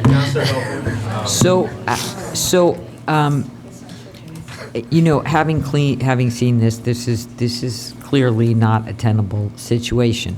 However, I might suggest that if we're going to go forward with this, our best hope of getting something done in a short time frame is to look to a combination of potentially the new animal control officer, who seems to be pretty sharp and pretty motivated about this, the building official, and potentially include the Eastern Rhode Island Conservation District. And I say that because this is one of those things in Tiverton where there are so many different kinds and a lot of legitimate farm properties, and you can start and say, well, we'll have setbacks, you can't have. And then you forget that in South Tiverton, there are tons of properties where the stone walls are the pens, and those are the property marks. So you could end up with something that comes in front of the council, and it's completely not doable. So I think the best hope is to get people who are as experienced and can think this through all the way, so we have the best hope of passing something. And it's probably going to end up being some combination of regular ordinances and zoning ordinances. It won't, it may not be able to be done with just one piece. And you have to think it all the way through as to how it's going to affect people who legitimately keep animals and keep animals well versus this particular situation. So if the chief is amenable to the animal control officer, the new building official who, coming from Little Compton, has a certain amount of experience with farm properties, and I do recommend the Conservation District because they've got a lot of experience with farm properties. They do a lot of work with farm properties in terms of best practices and manure management and all that other kind of stuff. I mean, they've got a whole lot of perspective that some combination of those folks to come back to us with some solutions might get us something that we could pass relatively quickly. And just so you know, the animal control officer already had, certain ideas about what you need to add to the ordinance. And building official and she have been talking about that. I said, that's great, but it has to go through the chief. If it's an animal control thing, the animal control officer needs to talk to the chief brings it to us to, get a draft ordinance in front of you, things like that. So that is happening. I hadn't thought about the Eastern Conservation District. We can certainly talk to them in terms of, what insight they may have about what you can do to improve the practices there. I have the feeling that this is ultimately one, is this tenable, this use, not just how it's done, but, can you do this in an area like this without causing that kind of an impact? I have no idea. I think we, in the first instance, look to the animal control officer to reach out to the specialist. We'll do what we can, because the other thing, I think Joe had actually an excellent point, that if you rush to pass an ordinance, then you might run into this grandfathering issue, unintended consequences.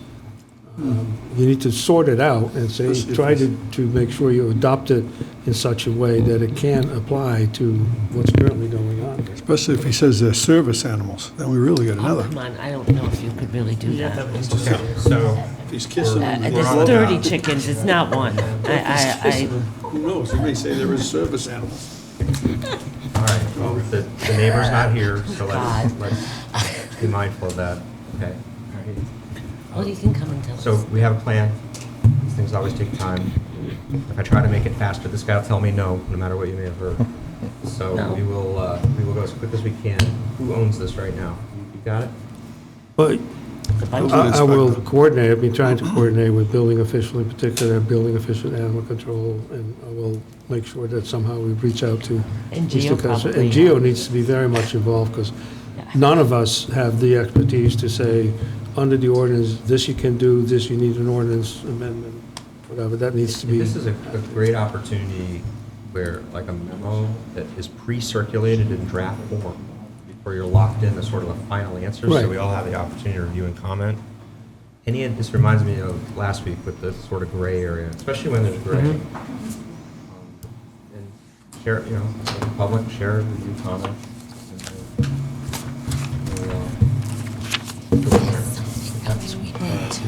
And you have a sponsor, so we'll bring this back up in, feels like 4 to 8 weeks, something like that, or? Well, I'll have to stay in contact with you, Jill, because you're the one that puts the ordinance together. I can contact some of the other people, and Trish is always welcome to work with me with it, because she has a lot of good ideas also. Thank you. All right. Thank you.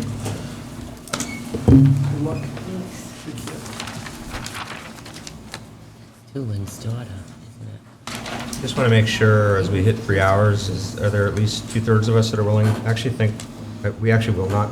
I don't think we're having the executive session, so if we can hang in there for another 20 minutes. We're not having an executive? I don't believe we are.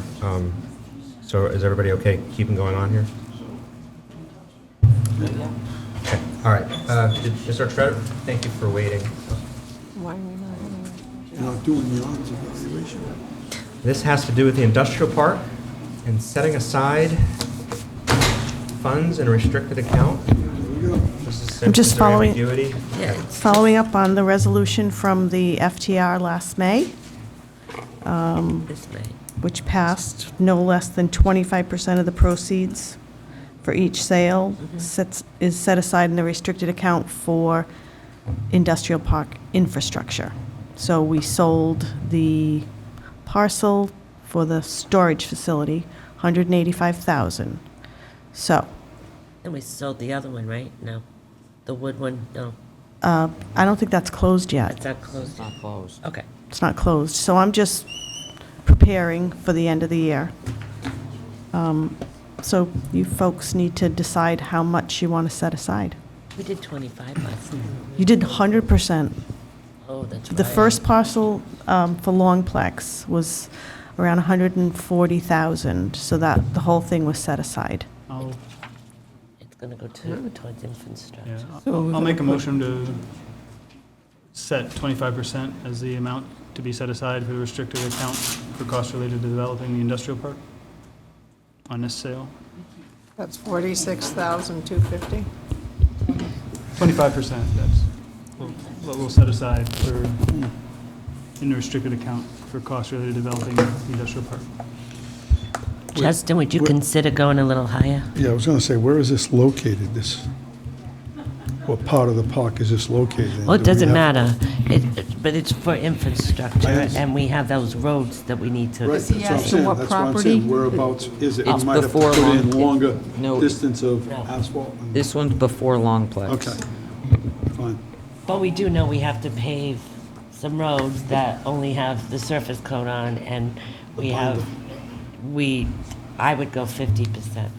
About But sewage? if you're not, I'm just asking if you would consider going higher. Because I'll just make another motion. Do we,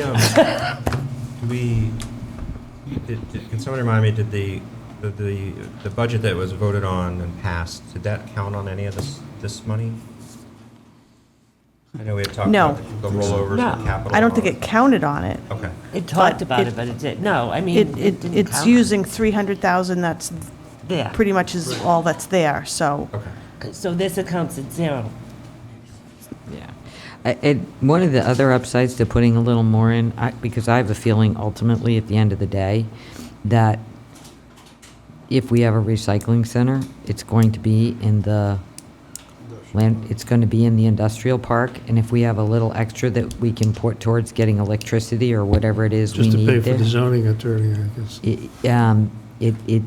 that might not be a bad thing to have a little extra money that we can put towards that. I agree. I mean, you're going to need some money in that account to be able to deal with infrastructure issues, no doubt about it. Do we agree, well, I don't know if the building itself, there would certainly be infrastructure related to a recycling station or a transfer station. Will there be- Infrastructure, Well, right? the If not paving actual and the building. electricity or whatever else. Yeah. I say when in doubt, you Utilities we split need. it. Well, it's your motion, but. No, well, my concern is, in this and in other things, is we don't have very good sense of when we can spend money out of certain accounts for what and what the process is. In the absence of that, my feeling is that money in the general fund is just as good as money in the restricted account if we come up with something we want to do. And if some of the expense has to be for a zoning attorney, I don't know if that counts as infrastructure, developing industrial park, probably does. I was not entirely He serious was about. kidding. But I'm just saying, But the there voters are- have to take it out of the general fund, and that would be at another referendum, when if we needed it quicker, as a council, we can, Yeah, I'm not convinced we can spend out of a restricted account without authorization, personally. but there was authorization. It was a resolution. The resolution passed. Right, but we can spend up to that amount. But, It doesn't- but this would be in addition to that, without authorization to spend. It's a gray area for me, and in that situation, I assume leave money freed up. If we run into an expense we need to spend money on, we can find that money will still be there in some other account. We just need to find a way to get it. So if we did 100%, that would not leave us short on the enacted budget? No. Because If we did nobody zero. was counting on. No, it's so- at zero right now. Okay, well, I guess we don't normally debate these before we have a second. Yeah, What I'm the heck? sorry. Is there a second to I was hoping to the change his percentage at motion. 25%? Okay, second call. Is there a second for the motion at 25%? Hearing none, it's an open floor. Is there any other main motion? I'd like to make a motion for 100% of the proceeds to go into the special account. I think we're going with 50. I changed my mind. Second. You had me at 50. You had me at 50 too. I'm sorry. All right, 50. Second. See, we wheel and deal here. We compromise on We have a that. motion and a second at 50%. Floor is open for discussion. Any questions or comments? Questions from the public?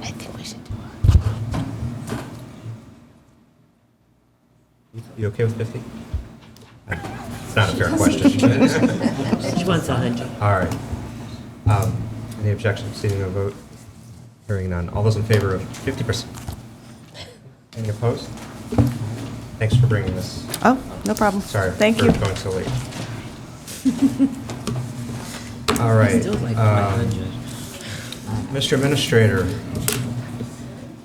this is approval to enter into electricity supply contract with Power Options under the Renewable Energy Aggregated Purchase Program offered by the Rhode Island League of Cities and Towns, subject to review and approval by the town solicitor and ratification by the town council. Did we just do this? No, I'm thinking of the it's a other different credits. thing. What we did recently was an agreement for a discount on electricity rates by participating in a project that a solar developer has. It's called a net metering agreement. This is a change in a program that was started by the Rhode Island League of Cities and Towns to promote the use of renewable energy, but also to make it cheaper for municipalities to get electricity that way. And they do that through what's called an energy aggregation program. So that literally you sort of pool the demand of the various municipalities that participate and thereby have some bargaining power to get favorable rates. We have actually been participating in an agreement like this, under which we have worked with a company called Direct Energy, providing similar services to what is proposed here. That contract is expiring, and its agreement with the League of Cities and Towns is expiring, depending on which municipality. It was either last year or this year. Our agreement expires, I believe, in December of this year. So the league went out and looked for who currently has the best deal, so to